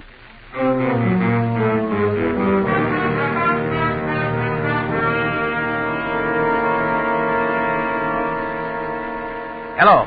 Hello. Yes, sir? Operator, I was talking to the cable office. Could you reconnect me? I was filing a dispatch for my paper. Oh, sorry. One moment. I'll get them again. Go ahead, Mr. Parksley. I'll give it to you from the beginning again. Hong Kong, August 17th. Supposedly well-founded reports indicate certain Alphonse Solandrum, agent for a London importing firm, negotiating for purchase of largest quantity Tibetan musk ever involved in single transaction. Solandrum, commissioned by his firm.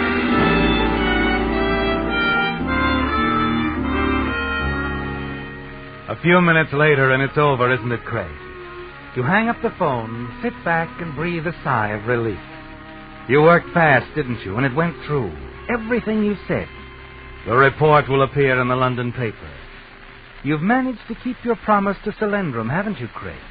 With the aid of Parksley's arrival and sudden departure. Now all that's ahead is to wait and collect your fee.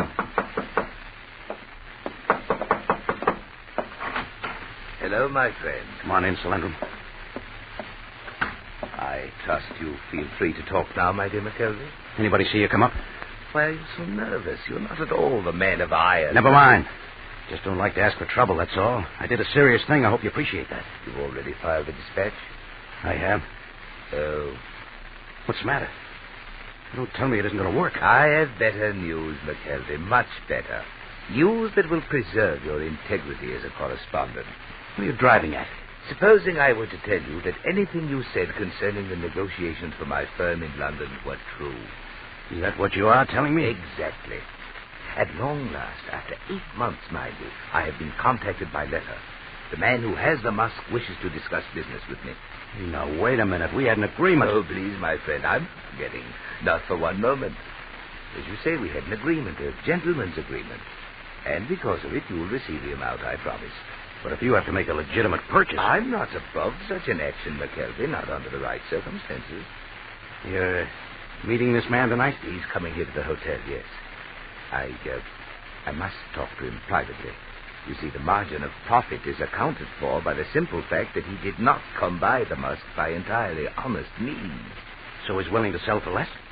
I am buying the musk for exactly half the price my firm will pay.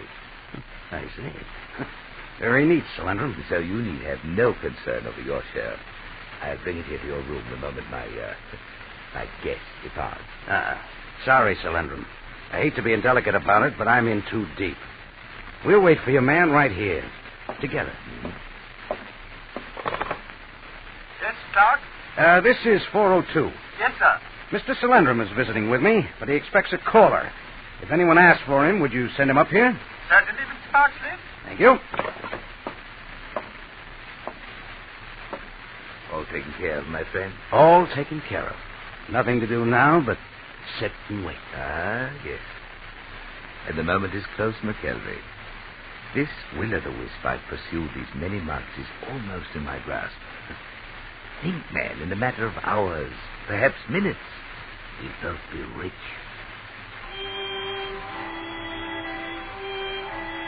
And you are thinking, aren't you, Craig? There's a tense, nervous feeling inside you. And you know Solandrum senses it, too. Both of you sit there in silence, waiting.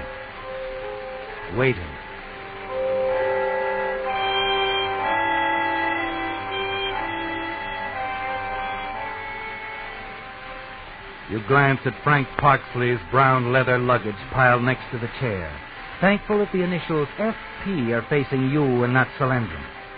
It's too late to even wish now that you'd thrown it into the bay along with the body of its owner. 11 o'clock. 11:30. 12. You're both wondering now. So many things could go wrong. So much could happen to a man alone in Hong Kong, with over $200,000 in his hands. And then...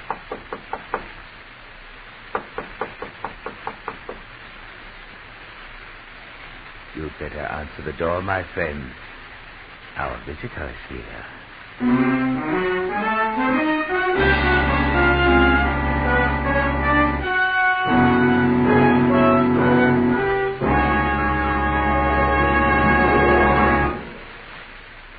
If you're not getting a new car, you naturally want your present car to keep performing as well as possible. Well, the lubrication and service a car gets have a lot to do with its performance. And that's where independent signal dealers shine. With them, you see, servicing cars isn't just a temporary job. It's a permanent business in which they've invested their own money. That means signal dealers not only actually enjoy working with cars, but on the average have had years of experience which gives them valuable know-how that can make such a big difference in a car's performance and upkeep. Also, independent signal dealers are well aware that their success and very livelihood depend on how well they satisfy you. Well, naturally, this conscientious type of personal service can add a lot to your car's life and your driving pleasure. Good reason why so many drivers these days are switching to the friendly service stations that feature the famous Go Farther gasoline. Signal, that is.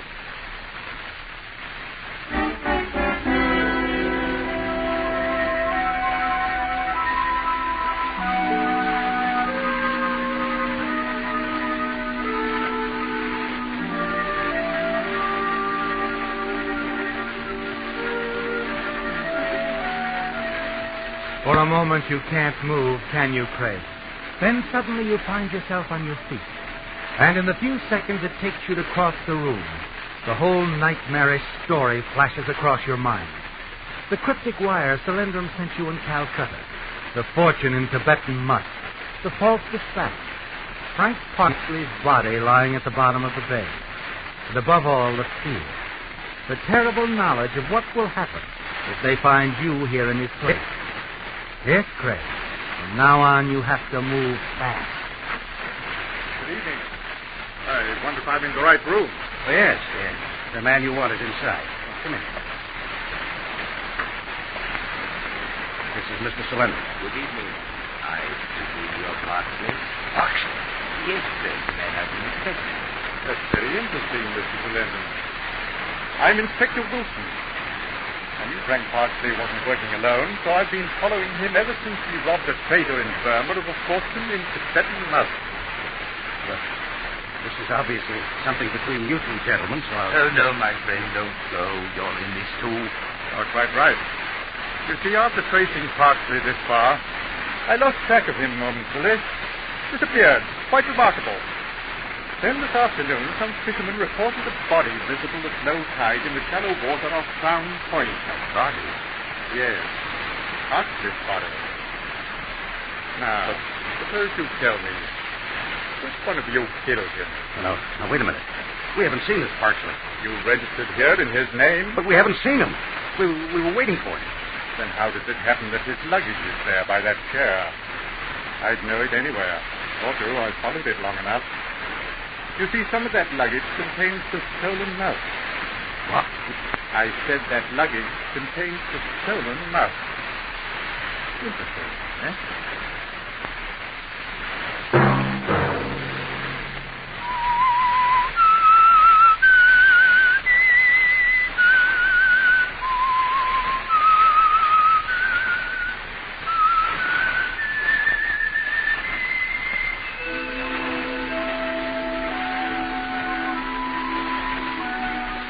Let that whistle be your signal for the Signal Oil program, The Whistler, each Sunday night at this same time.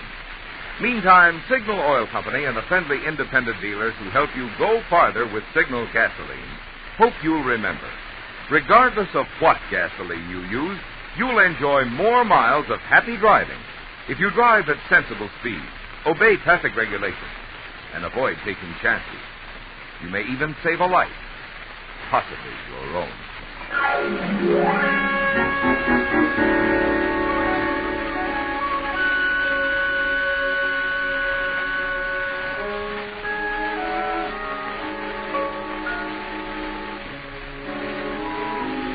Featured in tonight's story were Bill Foreman as the Whistler, Jack Moyles, Marvin Miller, Ben Wright, Raymond Lawrence, and Byron Kane.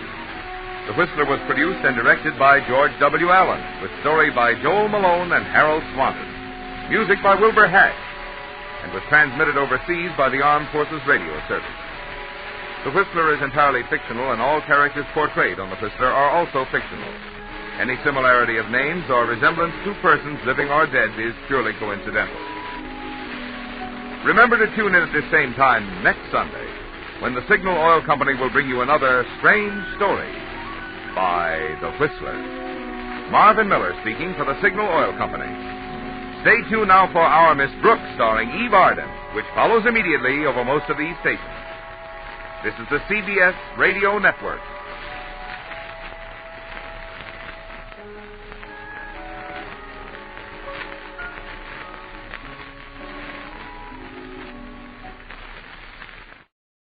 This is Orson Welles, speaking from London.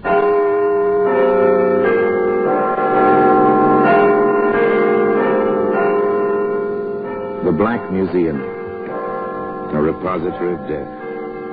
Yes, here in the grim stone structure on the Thames, which houses Scotland Yard, is a warehouse of homicide, where everyday objects, a man's necktie, a woman's glove, a boy's school cap, all are touched by murder.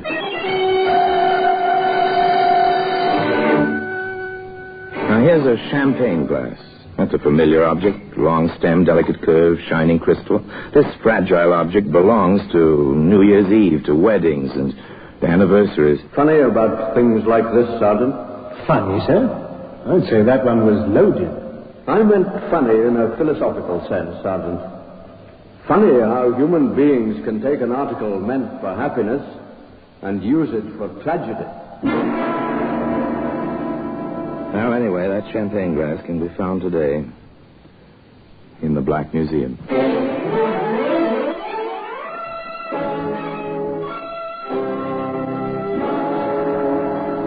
From the annals of the Criminal Investigation Department of the London Police, we bring you the dramatic stories of the crimes recorded by the objects in Scotland Yard's Gallery of Death, the Black Museum.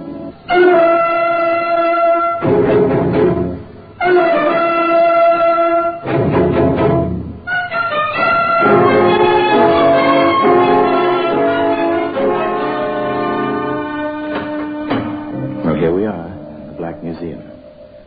Scotland Yard's Museum of Murder. This place echoes with violent death. Voices are hollow here, whether the hollowness is caused by the high-voltage ceilings or by the reaction of the human mind to the atmosphere of this room. The effect is the same. Everybody who comes here learns a sense of fear. It's natural, because here lies death. Death, cruel, unnecessary, vengeful, or greedy. Still the kind of death brought by one man or one woman on another. This is a record to be studied not merely by criminologists, but by every student of man's inhumanity to man. Here's an iron skillet. It's heavy in your hand, the kind of kitchen utensil your grandmother used. Well balanced, quite suitable for frying eggs or veal chops, or for bashing a skull, perhaps. There's little doubt as to the use which brought this particular skillet here. Yes? And here's the champagne glass. Well designed, graceful. You could place it with a companion on a silver tray, as Colonel Harry Reid did.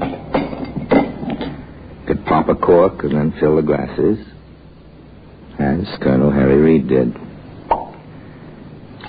And you might say, as the dapper colonel did, to you, my dear Elizabeth, to your return and your complete recovery. I wish I could drink to that wholeheartedly, Harry. Really, I do. Well, why not, my dear? You've been released. You're... That's it exactly. I've been released. Not merely sent home from a hospital, so to speak. After all, the hospital I was in had bars on the windows. Oh, I insist, my dear, that you touch glasses with me and drink at once. That's no way to talk. But, Harry, Ah, then no buts, Elizabeth. Many people have had nerve breakdowns, and the vast majority of them have recovered. Very well, Harry, dear. But not to me, to you, the most patient of husbands in the world. So they drank the champagne, and all was well. It was very pleasant, very relaxing, reassuring. But the world is always too much with us, and the colonel finally had to say, Now, you rest until dinner, Elizabeth. I've a beef up on my... I won't be long. And the colonel kissed his wife, and the colonel went off to his appointment. It's 6 months now, Reed. One way or the other, the matter ought to be settled. I assure you, Davis, there's nothing to worry about. These things take time. There's been plenty of time.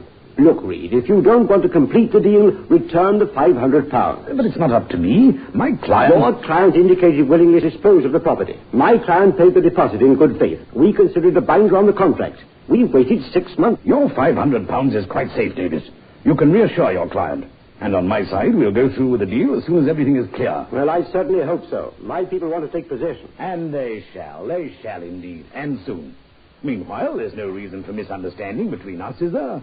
After all, we live in the same small town. We see each other constantly. You know, John, I've often wondered why we don't see more of each other. Oh, socially, that is.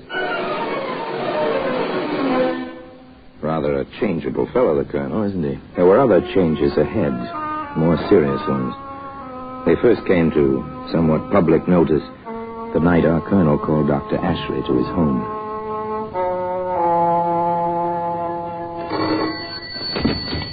Ah, Dr. Ashley. Good of you to come so quickly. You made it sound rather urgent, Colonel. Is it really serious? Yes, I'm afraid, Doctor. Really afraid. It's my wife. Has she broken down again? No.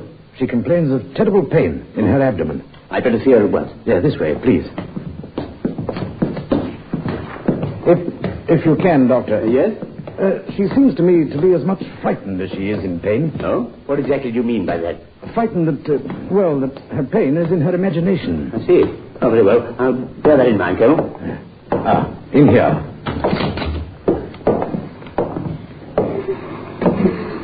If you'll wait outside, Colonel, please. Oh, must I, Doctor? I prefer it. Very well. Now then, Mrs. Reed. Can you hear me, Mrs. Reed? The good colonel waited outside the door. Up and down, back and forth, he paced, almost as if he were once again on guard duty. Grim-faced, tense, he waited. At long last. You'd better come in, Colonel. Quick. Doctor, is she... I'm afraid so. I've done everything I can.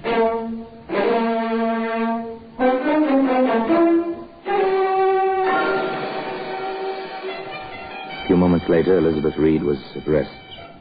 At last. Tears streamed down the colonel's cheeks. But he was silent. There seemed nothing to say. The doctor led him away and told him gently, It was acute gastritis. And her heart. You'll want the minister, I assume, and the mortician. I'll send the certificate over. Natural causes.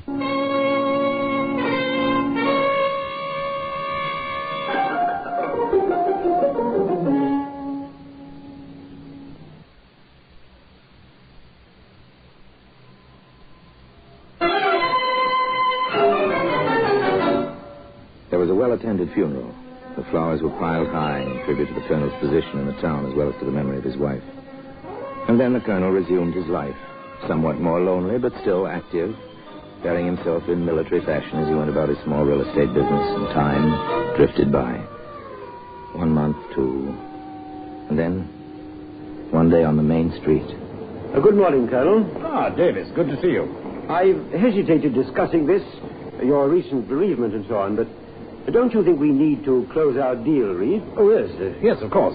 Well, that is, I'm rather by myself these days. Would you care to join me for tea or a bit something stronger one afternoon? You say when, Reed. I'll be glad to. Excellent. Then, shall we say tomorrow, 5-ish? Why not?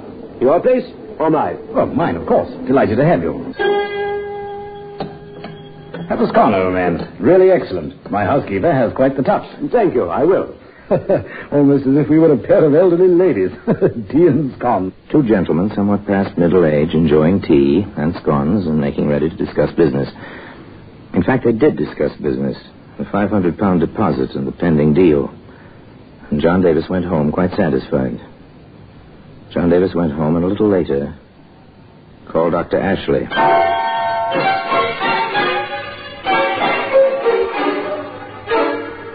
I don't understand it, Doctor. My stomach's like cast iron.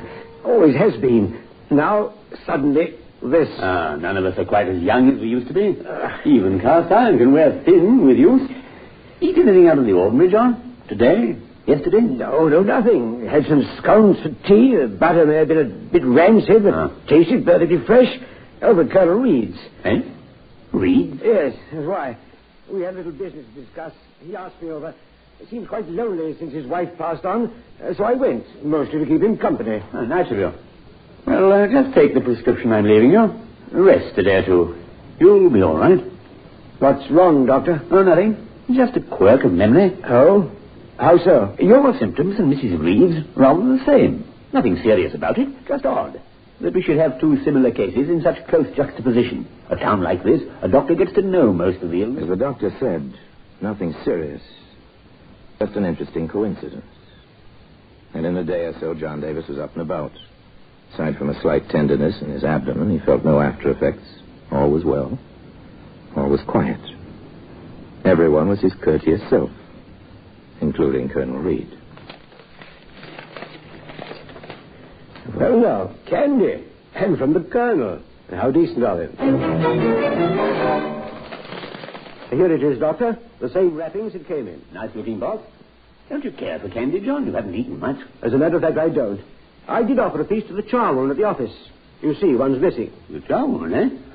Is that the way you treat a gift? With the hope you are sufficiently recovered to enjoy this, Harry Reed. Rather decent of him. That's what I thought, until the charwoman was taken with pains and reaching an hour after she ate the candy. Are you suggesting anything, John? That would be slanderous at this stage, wouldn't it? There's nothing to it, John. That couldn't be. The Colonel... Well, I inquired at the probate office. He did rather well following his wife's death and her will, you know. He never had any money of his own to speak of. Former military men rarely do. Yes, it might be interesting. I've done practically no laboratory work of my own for some time. But I have a little equipment. Shall I try my hand at a bit of chemical analysis, John? I'm curious about the contents of that box of candy. You seem to be as well as I.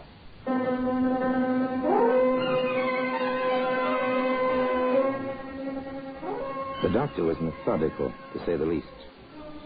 He took his time setting up his equipment, preparing reagents, making ready for his private little tests. Meanwhile, John Davis ran into his friend the Colonel on the street.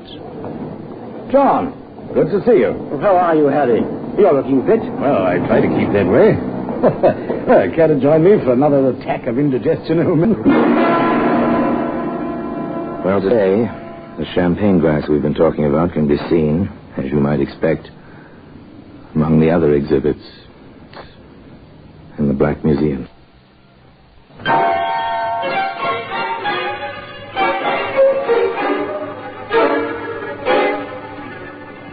The Colonel and John Davis parted quite amicably on the street.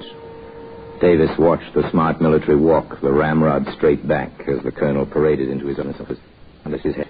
Somehow it didn't seem quite plausible that this man might be something quite different than what he seemed. next afternoon, the telephone rang in John Davis's office.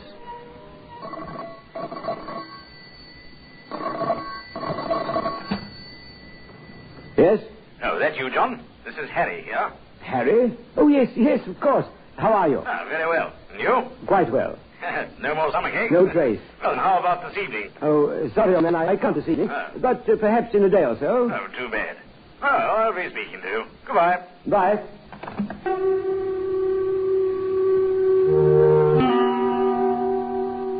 That evening, Davis had a previous appointment with Dr. Ashley in his makeshift laboratory.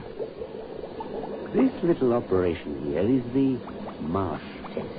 Oh? For arsenic. Interesting. Yes, isn't it? Particularly since I found that every piece of candy in your gift box had arsenic in it. Good Lord.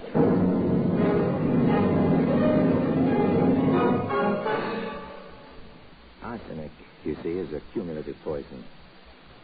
A person may have a tolerance for quite a large amount of it. But it usually fails to pass through the human system. It accumulates, and bit by bit the fatal dose is built up until one day the victim dies. Dr. Ashley explained all this to John Davis. Finally, John grasped the significance of the facts. Each piece of candy would never bother the ordinary stomach, or the cast iron type, such as you boasted you have. Most people could eat a piece of tonight, indeed. You had eaten most of the candy yourself. Well, you follow me, I gather? Follow you? Doctor, I'm a step ahead of you. But exactly what that step is, I'm not sure. I think we need expert help. The local constabulary? I said expert help. Where from? The CID, Scotland Yard.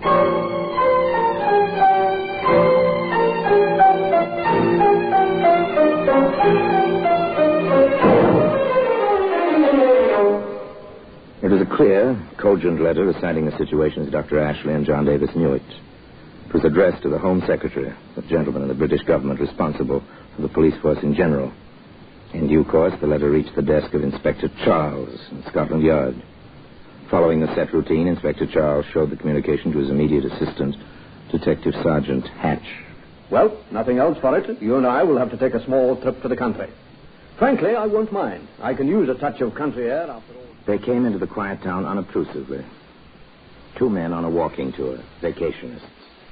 They put up at the inn. Toward sundown, they strolled about the town, quite casually. They turned in at the gate with its little sign announcing that Dr. Ashley had his dispensary there. Once, however, within the doctor's office. Now then, Doctor, perhaps you'd let Sergeant Hatch and I have it from the beginning. Well, my entrance into the situation came shortly after Mrs. Reed returned from the sanitarium. She'd been ill? Mentally ill. Nervous breakdown? Rather more than that. She'd been certified insane. She was discharged as being quite stable once again. And you were called in? In my professional capacity. I found her past help. Acute gastritis. Or so it seemed at the time. But it doesn't seem so now? You understand, Inspector, I have no facts. At least not on that side. I merely analyzed the box of candy received by John Davis shortly after he'd been taken ill. Doctor, would this Colonel Reed benefit from Mr. Davis's death? There'd been something about a real estate and a deposit paid. Quite a large sum, I believe. Mr. Davis can give you the details. One final question, sir. Who had Mrs. Reed committed to the institution in the first instance? Why, I believe the husband did. But the records will be available to you, of course. Of course. Oh, thank you, Doctor. If we need you... By the time they left the doctor's office, Inspector Charles and Sergeant Hatch felt they had heard an interesting, if circumstantial, story. Their next stop, naturally, was John Davis's home. You've no idea, gentlemen, what a relief it is to have police officers of your caliber on the job. Thank you. About the candy and the card in the box, do you have any definite reason to believe the Colonel wants you, well, out of the way? There's the matter of £500 he either will not or cannot explain. And, Dr. Ashley mentioned Mrs. Reed's will. Yes, curious about that. There was one will made out entirely in favor of her children by her first marriage. The will which was accepted and executed was in the Colonel's handwriting, but signed by Mrs. Reed, and produced subsequent to her death. You find that interesting, I take it, Sergeant? I expect you do as well, sir. Quite. Mr. Davis, do you think it might be possible to exhume Mrs. Reed's body without the matter becoming common knowledge in the whole town?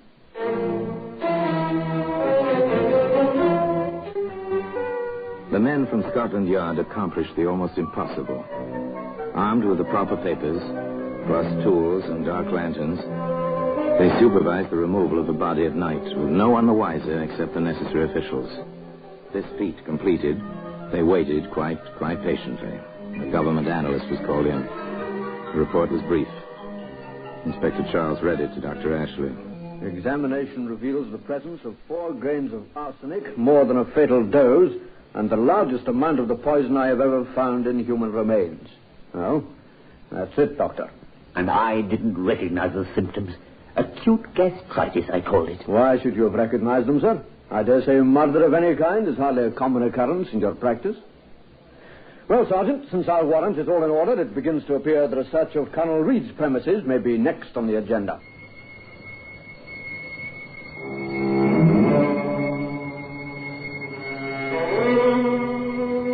Now the pretense of the walking tour was completely discarded. It was Saturday, and the sleepy little village was just about bestirring itself. The inspector and the sergeant walked a short distance from the inn to Colonel Reed's place of business, almost directly opposite Davis's office. The sergeant tried the door. Not locked, sir. A locked door in these parts would arouse more suspicion than not. Let's go in, shall we?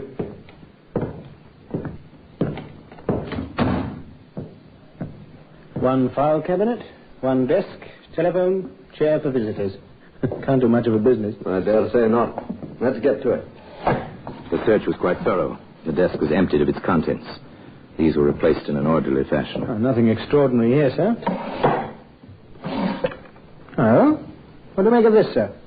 Champagne glass. Rear of the file cabinet. It's odd. Shall I hold it aside, sir? Yes, may as well. Interesting, the trace of sediment. Apparently it was never washed after it was used the last time. Anything else in there, Sergeant? Oh, what's going on in here? Colonel Reed? Yes. More to the point for you to identify yourselves and your business here, if any. Inspector Charles, CID. My identity card. This is Sergeant Hatch. I see. I assume you have a warrant for this search. We do. Right here, Colonel. Oh, very well. Go on with your work. May I ask why you were keeping the champagne glass in the file cabinet? A memento to my poor wife. We drank from it. Oh, that is, she did about a week before she passed away. A nice gesture, if I may say so. And still with a trace of the sediment at the bottom. Careful, sir. It'd be a pity to have the glass break after all this time. Oh, sorry. Awkward of me to brush against it like that. Yes, wasn't it? All right, Sergeant, you can open the desk drawer the Colonel just closed and see what he put in it. But you said you'd finish. Your pardon, Colonel. I've had quite enough of this. These paper packets weren't in here a few minutes ago, Inspector. How many? Look here, I wouldn't have 20 of them, sir. I'll take one. Thank you. White powder. Well, this wouldn't be arsenic, would it, Colonel? It not only would be, it is. Really? Well, as you can see, I'm wearing my gardening coat. Ordinarily, I do not come into the office on Saturday, but something came up. I've been planning an experiment in my garden, hence the arsenic. A gardening experiment? With 20 packets of arsenic? Yes. My lawn is plagued with dandelions, roughly 24 of them. I plan to drill a small hole at the root of each weed, pour in the arsenic in each of those packets, and kill each dandelion individually, rather than take the chance of ruining the whole lawn. Sorry, Colonel, it's a good story, but rather far-fetched. Particularly since you tried to rid yourself of the packets before we searched your person. And particularly since the charge pending is willful murder of your wife by arsenical poisoning. But this is ridiculous. Someone is... Sergeant! Keep that champagne glass safe before Colonel Reed succeeds in smashing it. Yes, sir. Colonel Reed, you are under arrest. The charge is murder. I must warn you that anything you may say... I will not stand. Oh, no, Sergeant. I'll be acquitted. You'll see, and then I'll have to leave here. A trial? That will be quite enough, Colonel. You have made several mistakes, not the least of which was your attempt on John Davis, and your preservation of this glass. A sentimental gesture, but rather silly. My bet is the sediment in it will turn out to be arsenic. You must have been very sure of yourself, Colonel, to leave this glass unwashed. Very sure of yourself indeed. Bring him along, Sergeant. I think he'll come quietly now. And today, that champagne glass can be seen in the Black Museum. Orson Welles will be back with you in just a moment. There was no doubt about one facet of Colonel Reed's character. He was a man of great pride. His behavior at the trial was exemplary. His bearing, military. He repeated his story of the separate packets of arsenic for separate dandelions, and he sounded as if he'd made a good case of it. At least for himself. But not, as it turned out, for the jury.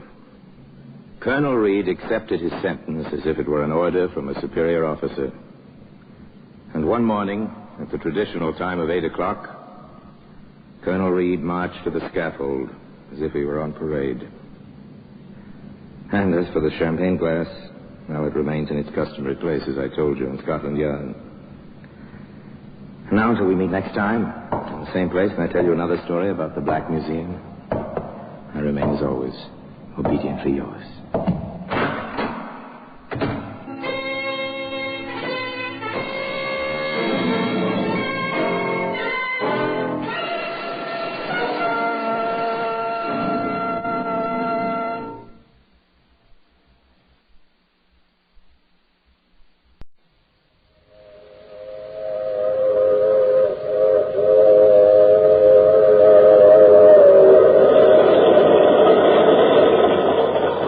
Broadcasting System presents The Mysterious Traveler.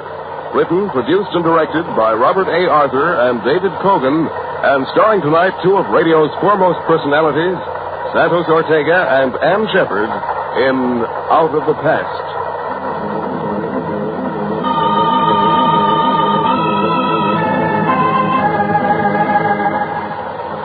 This is The Mysterious Traveler, inviting you to join me on another journey into the realm of the strange and the terrifying. I hope you will enjoy the trip, that it will thrill you a little and chill you a little. So settle back, get a good grip on your nerves, and be comfortable, if you can, as you hear Out of the Past.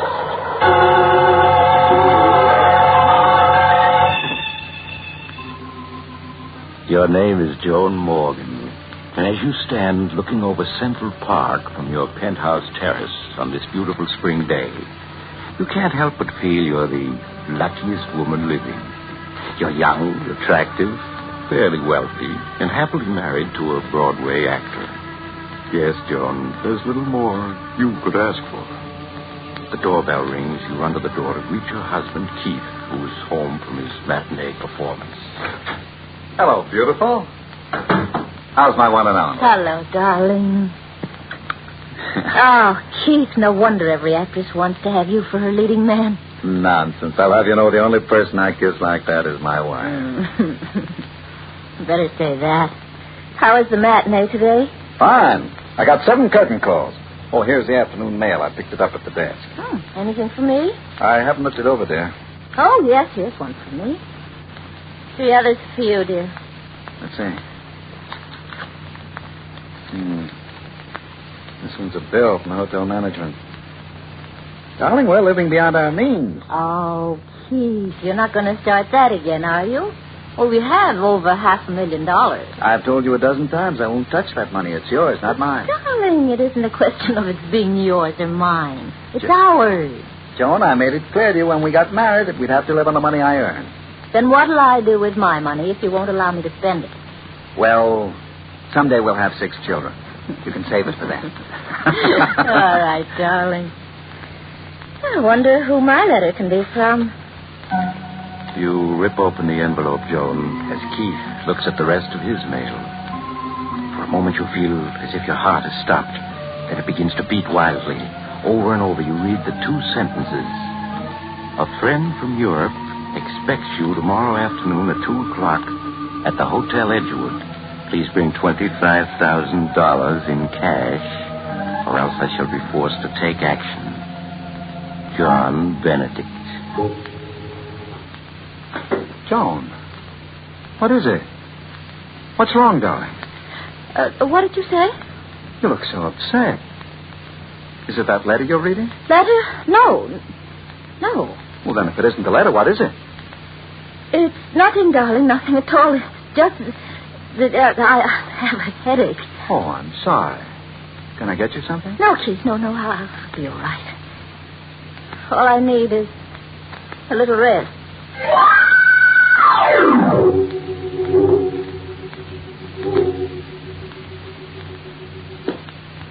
Come in, won't you, Joan? Sorry to have kept you waiting. Martin, you must help me. Why, of course, Joan. You know I'd do anything for you. Sit down and tell me about it. Martin, I'm in trouble. I'm in great trouble. Joan, what is it? What's wrong? I'm being blackmailed. Blackmailed? Yes. By whom? A man named John Benedict. I don't know who he is. But I received a letter from him yesterday afternoon. There's only one thing to do, and that's to go to the police. I'll call the district attorney. No. I can't go to the police. Why not? This man, Benedict, knows something I can't afford to have exposed. What does he know, Joe? Please, don't ask me. I know that you were my father's best friend, but I can't tell you. Believe me, if it ever gets out, it would ruin my marriage. My life. I couldn't stand to lose Keith. I couldn't. I'd rather die. All right, Joan. I think you're making a mistake, but I'll help you. How much money does this man Benedict want? A half hour later, you enter a dingy hotel and go to room 14. As Martin opens the door, he reveals a squalid, dimly lit room. For the first time, Joan, you see John Benedict.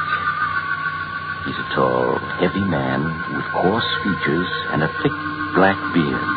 In the half-light, he appears to be about 50. His clothes are of fine English cut, but time and wear have taken their toll. He stares at you for a moment, Joan, then speaks. How do you do, Mrs. Morgan? Won't you please come in? Thank you. This is Mr. Walker, friend. Yes, of course. I trust you will forgive me these dismal surroundings, but alas, I am quite penniless. So you thought it would be an excellent idea to blackmail this lady for funds? I am afraid you misunderstand me, Mr. Walker.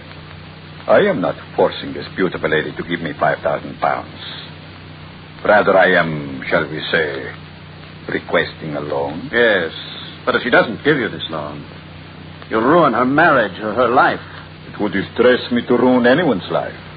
But then it also distresses me to live in a pigsty like this. A much more suitable place would be the state penitentiary. Martin, please don't talk like that. Evidently, Mrs. Morgan, your friend is more interested in having me placed in prison than in saving you from disaster. I'm afraid you have not revealed our little secret to Mr. Walker. No, I haven't. Well, then, perhaps if we were to tell him, he would not be quite so eager to imprison me. Perhaps if he knew that at one time you had... No. Don't say any more. I'll pay you. Allow me to commend you on your good judgment. Martin, give him the money. Give it to him. Very well. Here's your filthy blood money. Thank you. I think you have been very wise, Mrs. Morgan. Very wise indeed. Good day. In the weeks that follow, Joan, you try to forget Mr. Benedict and the terrifying secret he shares with you. But you aren't successful, are you? Everywhere you go, you unconsciously find yourself fearfully looking for him. Life has become tense, frightening. Then one afternoon, while Keith is at rehearsal of a new play, you receive a phone call. A call that sends you in a panic to Martin Walker's office. Martin, I've heard from him again. Benedict? Yes, he phoned an hour ago. He wants $50,000. $50,000? Maybe now you'll have sense enough to let me turn this over to the police. No, I can't do that. You mean you're going to buy him off a second time? Yes, I must. But you can't. What's to prevent his extorting money from you a third or a fourth time? He'll squeeze you dry. The money doesn't matter, do you hear? Nothing matters but keeping what Benedict knows from Keith. If Keith finds out, it'll mean the end of everything for me. Everything.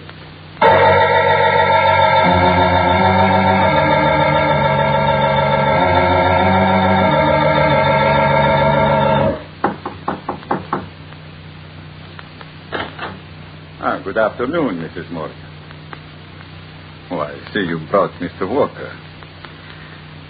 And I was counting on a pleasant afternoon. May I take your coat? No. Benedict, what do you mean by asking for $50,000? We paid you $25,000. That was supposed to keep your mouth shut. Well, it has, up to now. But as you can see by this suite of rooms, Mr. Walker, it takes money to live lavishly. Therefore, I shall need more. Well, you shan't have it. We paid you off once. We're not paying you off again. There's a limit to what anyone will pay. Yes, quite true, Mr. Walker. But the limit has not been reached. As yet. You swine. If I had my way, I'd call the police and put you where you belong. Mrs. Morgan, I am afraid you are allowing your friend to go too far. I have but to pick up this telephone, and your world will come crashing down about. No, don't do that. Don't do that. Don't. Martin, give him the money. Give it to him. I can't stand this anymore. Very well. Here it is, Benedict. But I warn you, you'd better not try anything further. There is such a thing as pushing a person too far. I shall try to remember that, Mr. Walker. Thank you for your advice and the money. You're trembling with fear as you leave Benedict's luxurious suite, aren't you, Jordan? And even when you reach your own apartment, the fear hasn't left you. Weeks pass, and life is a nightmare. Every time someone knocks at the door or the phone rings, your heart begins to beat wildly.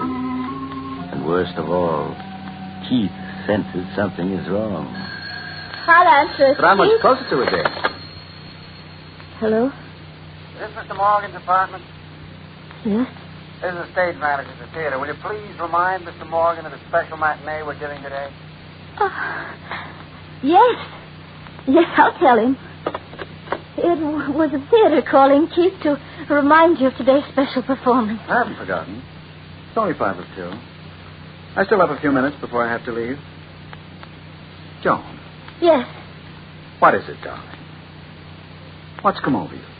Come over me? Yes.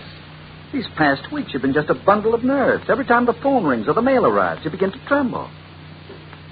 What's wrong?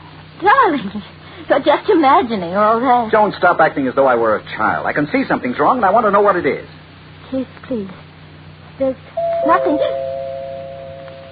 Who could that be? Never mind, I'll get it. No, you just sit Keith, where you are and rest. Look, darling, you have to get to the...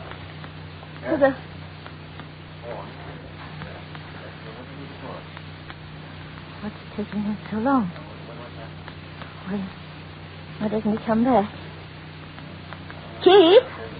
Who is it? Keith! Joan, what is it? Why did you scream like that? I didn't scream. Who was that at the door? Well, it was just a special delivery boy. He brought the special delivery for you. Special delivery? Yes, here. Thank you. Aren't you going to open it? After all, it is a special delivery. Yes. Of course. I never saw anyone so afraid of a letter. Who's it from? Joan, what's wrong? Nothing. Nothing. No. Don't tell me that. You look as though you were going to collapse. Now, give me that letter. No, I said, please. give it to me. No, please. There, that's better. Perhaps this letter will tell me what's wrong. Well, it's only one sentence. I will phone you at 2. There isn't even a signature. Who wrote this note, Joan? I don't know. You must know, else why would you have grown so pale? I'll phone you at 2. It's almost 2 now. I'll wait for that call. Please. You must have faith in me. All these weeks I've had faith, said nothing, hoping you'd tell me what was wrong. Now I must find out for myself. Well, right on time. It's just 2 o'clock. Please, don't answer. Take your phone. Take your hand off the phone, Please, Joan. Keith, no. I said take your hand off the phone. Hello? Hello? Hello? No answer. Another call hung up when they heard my voice. I suppose you won't tell me who it is? All right, then. I have to leave for the matinee now. I won't be home for dinner, but when I return after tonight's performance, we'll have this out once and for all. Please. I just can't tell you. If you'd only Goodbye, wait, Joan. Keith. I can't.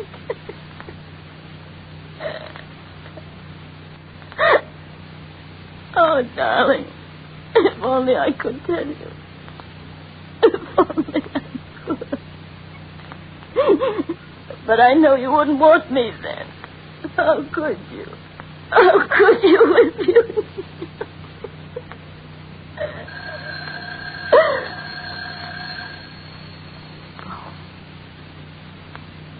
Must be he. Must be he again. Hello? Good afternoon, Mrs. Morgan. You promised you'd leave me alone, that I'd never hear from you again. That was only a month ago. Yes, I know. But then, I am always making promises I cannot keep. You've ruined everything. My husband read the special delivery letter you sent. He answered the phone when you called a few minutes ago. How can I explain? Oh, that should not be too difficult for a clever woman like yourself. And you are a clever woman, are you not? What do you want? I'm tired of your playing cat and mouse with me. I intend to call on you at 5:30 this afternoon. I won't pay you another cent. Do you hear? There's no end to your demands. You may expect me at 5:30. No. And do not have Walker there. No, I won't see you. I won't. Hello? Hello? Hello? I won't see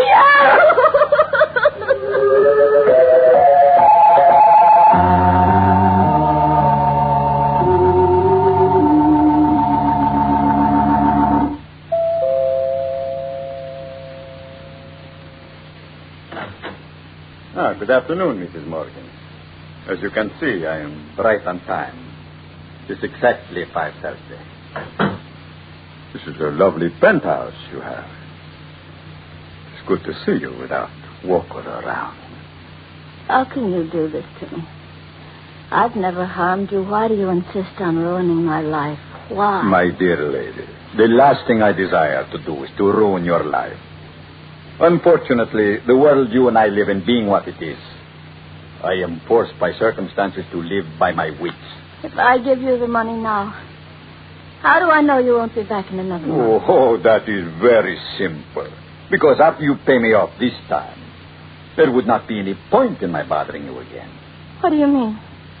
I mean, Mrs. Morgan, that this time I want $500,000. $500,000? Yes.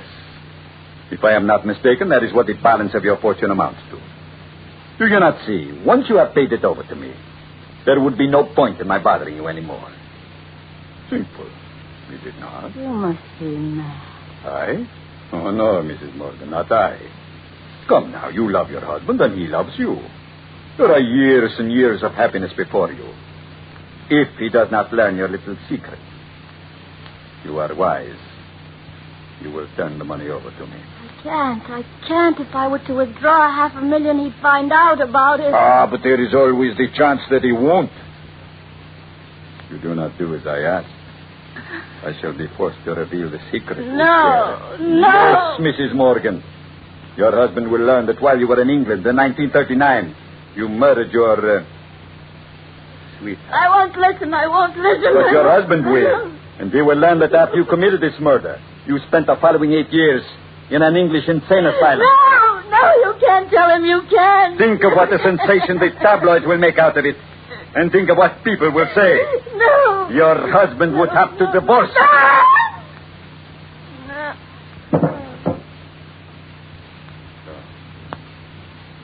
Fainted, have you? That is not going to help you, Mrs. Morgan.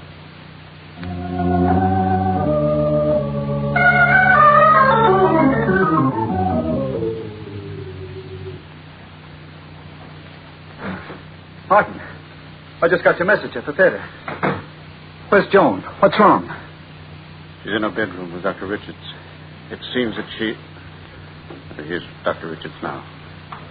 Doctor, what's wrong? Keith, you must prepare yourself for a shock. What's happened?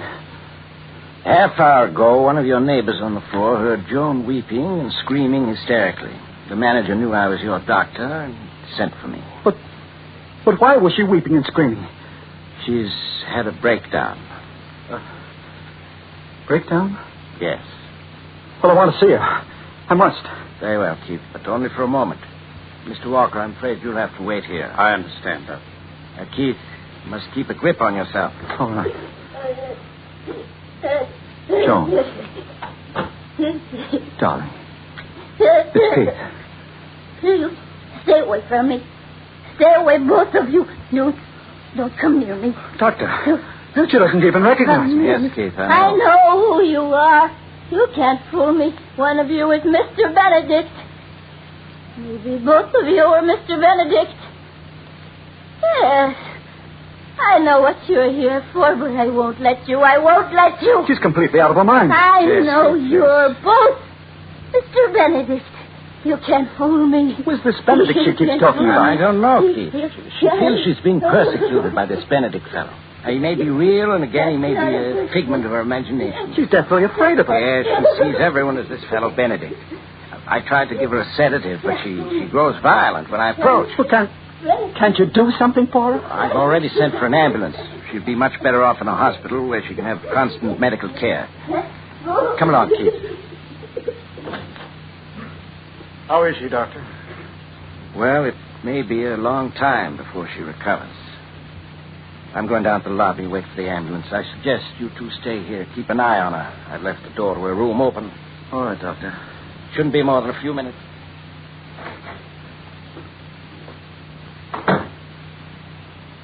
How do you feel, Keith? Tired, if you want to know. Well, that's only natural. These past 2 months have been quite strenuous for you. But with $500,000 and a wife who'll probably never be in any condition to ask you about it, you've done quite well. Quite well. That's an understatement. Name one actor, living or dead, who could have given as great a performance as Mr. Benedict as I did. You were superb as Benedict, I admit. Superb? Why, I was magnificent. The costume, the makeup, my accent, simply perfect. I tell you, it was the greatest performance ever given. What a pity you weren't here at 5:30 this afternoon. I'm sure I missed the performance of the age. I outdid myself. You should have heard me. Yes, Mrs. Morgan. Your husband will learn that while you were in England in 1939, you murdered your, sweetheart. That after you committed this murder, you spent the following 8 years in an English insane asylum.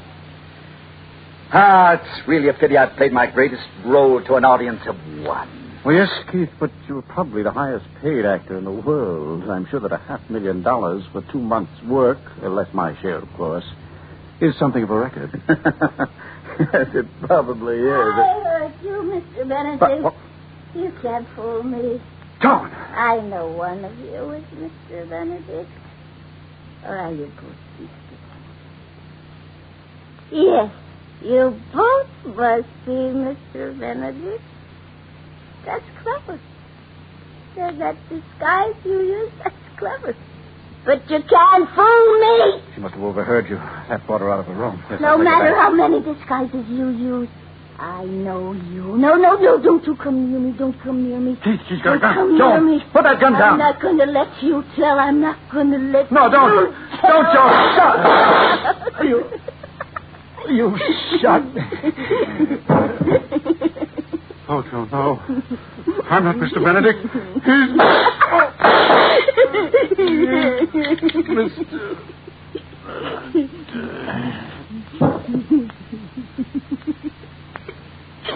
You'll never tell Keith now.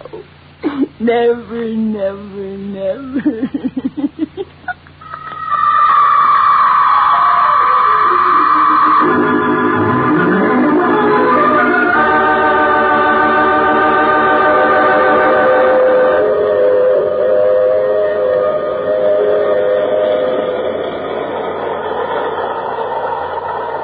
This is the mysterious traveler again.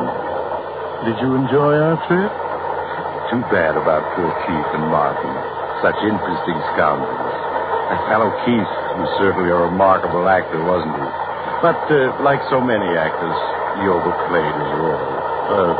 With fatal results. What happened to Joan Morgan? Well, the poor woman was committed to an institution, where after several years of treatment, she recovered completely. However, she still has a deathly fear of actors. Oh, you'll have to get off here. I'm sorry. But I'm sure we'll meet again. I take this same train every week at the same time.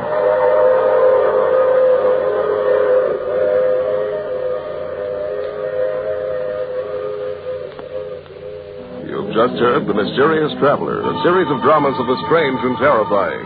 The role of the mysterious traveler is played by Maurice Tarplin. Others in the cast were Santos Ortega, Ann Shepard, and Roger DeCoven.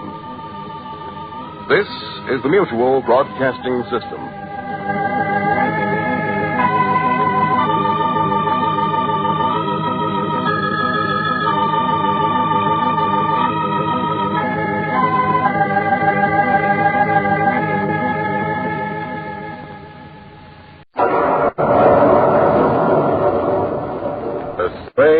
Dr. Weird.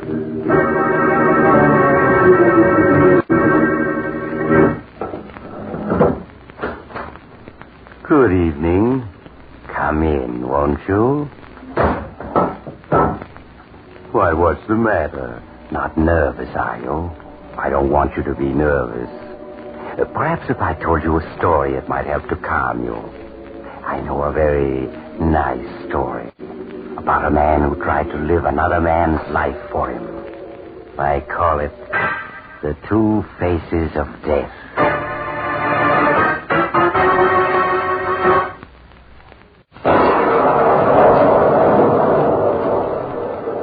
And now for my story, The Two Faces of Death.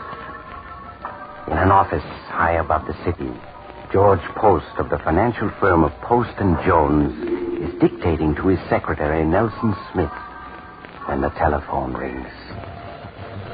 Shall I answer, Mr. Post? No, I'll get it, Nelson.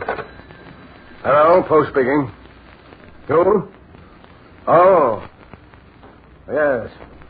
Yes, I see. Monday morning, you say? And the tip came from... Yes, I get it. I'll take the necessary steps. Goodbye. Nelson, where are you going? I was going to the washroom, Mr. Post. Come back here. Yes, sir. Nelson, that phone call was from a friend of mine. He says the authorities are going to investigate the firm's books Monday morning. They got a tip that we're indulging in phony stock deals. And that tip came from you. No, Mr. Post, it wasn't me. You turned us in, Nelson. Please, Mr. Post, I don't know what you're talking about. What are you doing with that paper knife? I'm just going to teach you a little lesson. No, stay away from me. Stay. That, Nelson, is how a stool pigeon always winds up.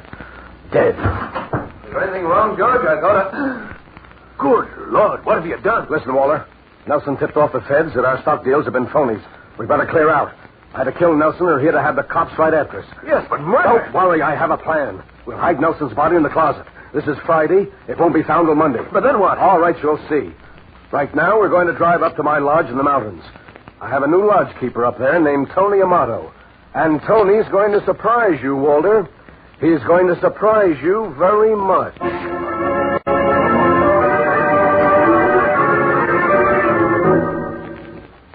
That evening, the two partners reached the lonely hunting lodge in the Adirondacks. And when Walter Jones got his first glimpse of Tony Amato, the lodge keeper, he could scarcely conceal his astonishment. George Post gave Tony orders to prepare dinner. Just whip up anything you've got, Tony. We're starved. Yes, Mr. Post. I'll have something ready in half an hour. Good. We'll wash up meanwhile. Right, Mr. Post. Great gosh, George. Is that the surprise? Mm-hmm. Why, he looks just like you. He could be your twin brother. That's the surprise, Walter. You know, fate works in funny ways. I was driving back from Chicago last winter when I picked up a hitchhiker, Tony.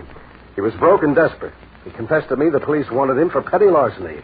When I offered him this job as lodge keeper, he was so grateful he almost cried. I see. Both Tony and I recognized that we looked alike. He thought I was helping him because of that.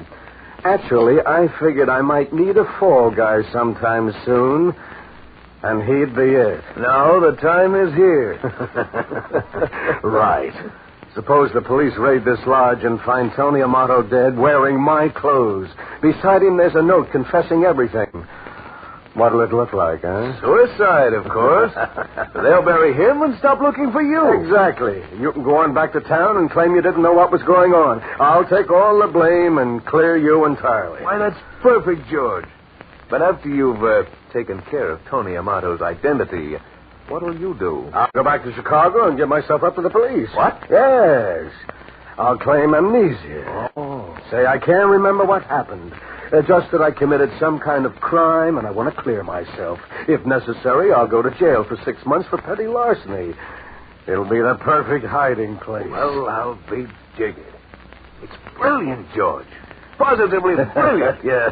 Well, suppose we get ready for dinner. It's going to be an important dinner for Tony Amato. His last. If George spends a few months in jail, we can certainly spend a few seconds on an important detail or two. Details can be important, you know. In hats, for example, such details as these. How wide is the brim? Is the edge evenly stitched? Is the hat band distinctive? And does the shade harmonize with the rest of the hat? If the size label says 7 1/4, is it exactly 7 1/4 or more like 7 3/8? Gentlemen, these may seem like small details, but add them up and you have the difference between an ordinary hat and one that really looks right on you. The makers of Adam hats know this well. They take a special care in the fashioning of every detail in their long line of smart hats. It's this sort of style testing that assures you of correct hat styling when you buy an Adam. Now, Dr. Weird. Now I'll continue my story, The Two Faces of Death. Dinner at the hunting lodge is over, and George Post has invited Tony Amato, who looks so strangely like him, to sit down and have a drink with them. Tony is almost pathetically grateful to his employer. Gee, Mr. Post, I don't know what I'd have done if you hadn't picked me up that day. I can't tell you what this job means to me. George is like that, big-hearted. You like it here, Tony? Oh, it's swell, Mr. Jones. So quiet and peaceful. You haven't been into the village much, have you, Tony? Oh, no, Mr. Post. You warned me about that. I haven't been to town once in the whole 3 months. Good. Well, let's finish our drinks. Here's to crime. Gee, that's good. Well, Mr. Post, if you'll... I'll clear off.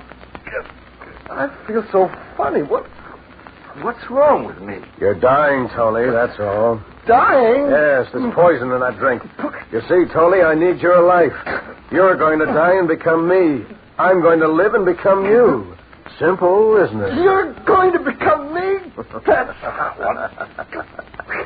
Well, I hope you enjoy it. I hope you enjoy being Tony Amato. Well, it's gone. Very nicely done, George. Yes, I think so. In a moment, you'll join him, Walter. I'll join him. What do you say? Just that I poisoned your drink, too. You poisoned my drink? Yes, you don't think I could leave you alive to double-cross me for the money we've got hidden away, do you? I was going to double-cross you, George. But you beat me to it. You're clever, George. Very clever. Someday, you'll be too clever. Someday.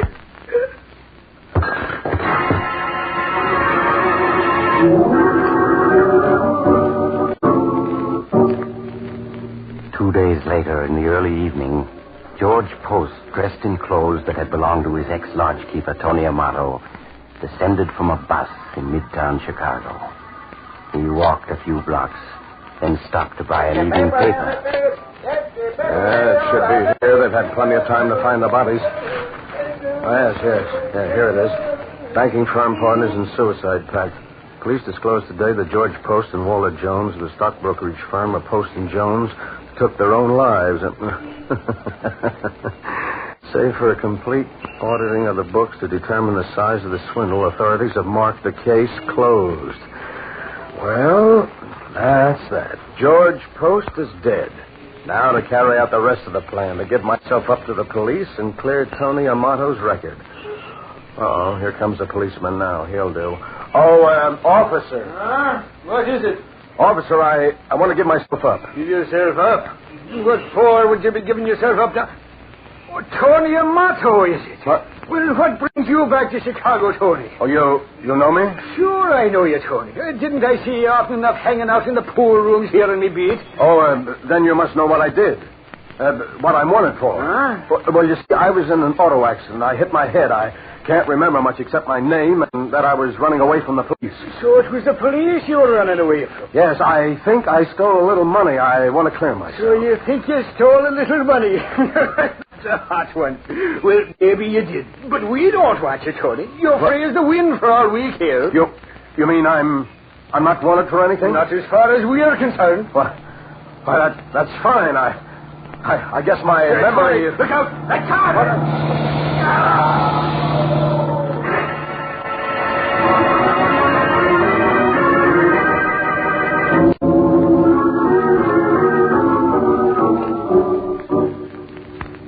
Here he is, Inspector. Yeah, it's Tony, all right. So the Scarlet mob got him, did they? Yeah. I saw the car coming. I ducked just in time. I wonder what brought Tony back to Chicago. He must have known Joe Scarlet was after him for holding out on his numbers collections. I sure can't figure it out, sir. He was trying to tell me something about losing his memory when they got him. Yeah. One of the boys must have seen him on the street and recognized him. Well, I guess we'll never know. Wait a minute. His lips are moving. He is trying to speak. What is it, Tony? Not... You're going to become me. That's a hot one. You're clever, George. Very clever. No, I'm not Tony. Can't catch what he's saying, Inspector. I hope you enjoy being Tony Amato. Someday, George, you'll be too clever. Too clever.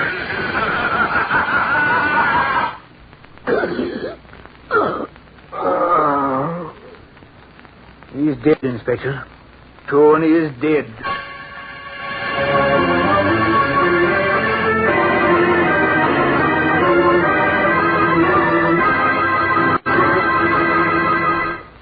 Yes, our friend George was clever.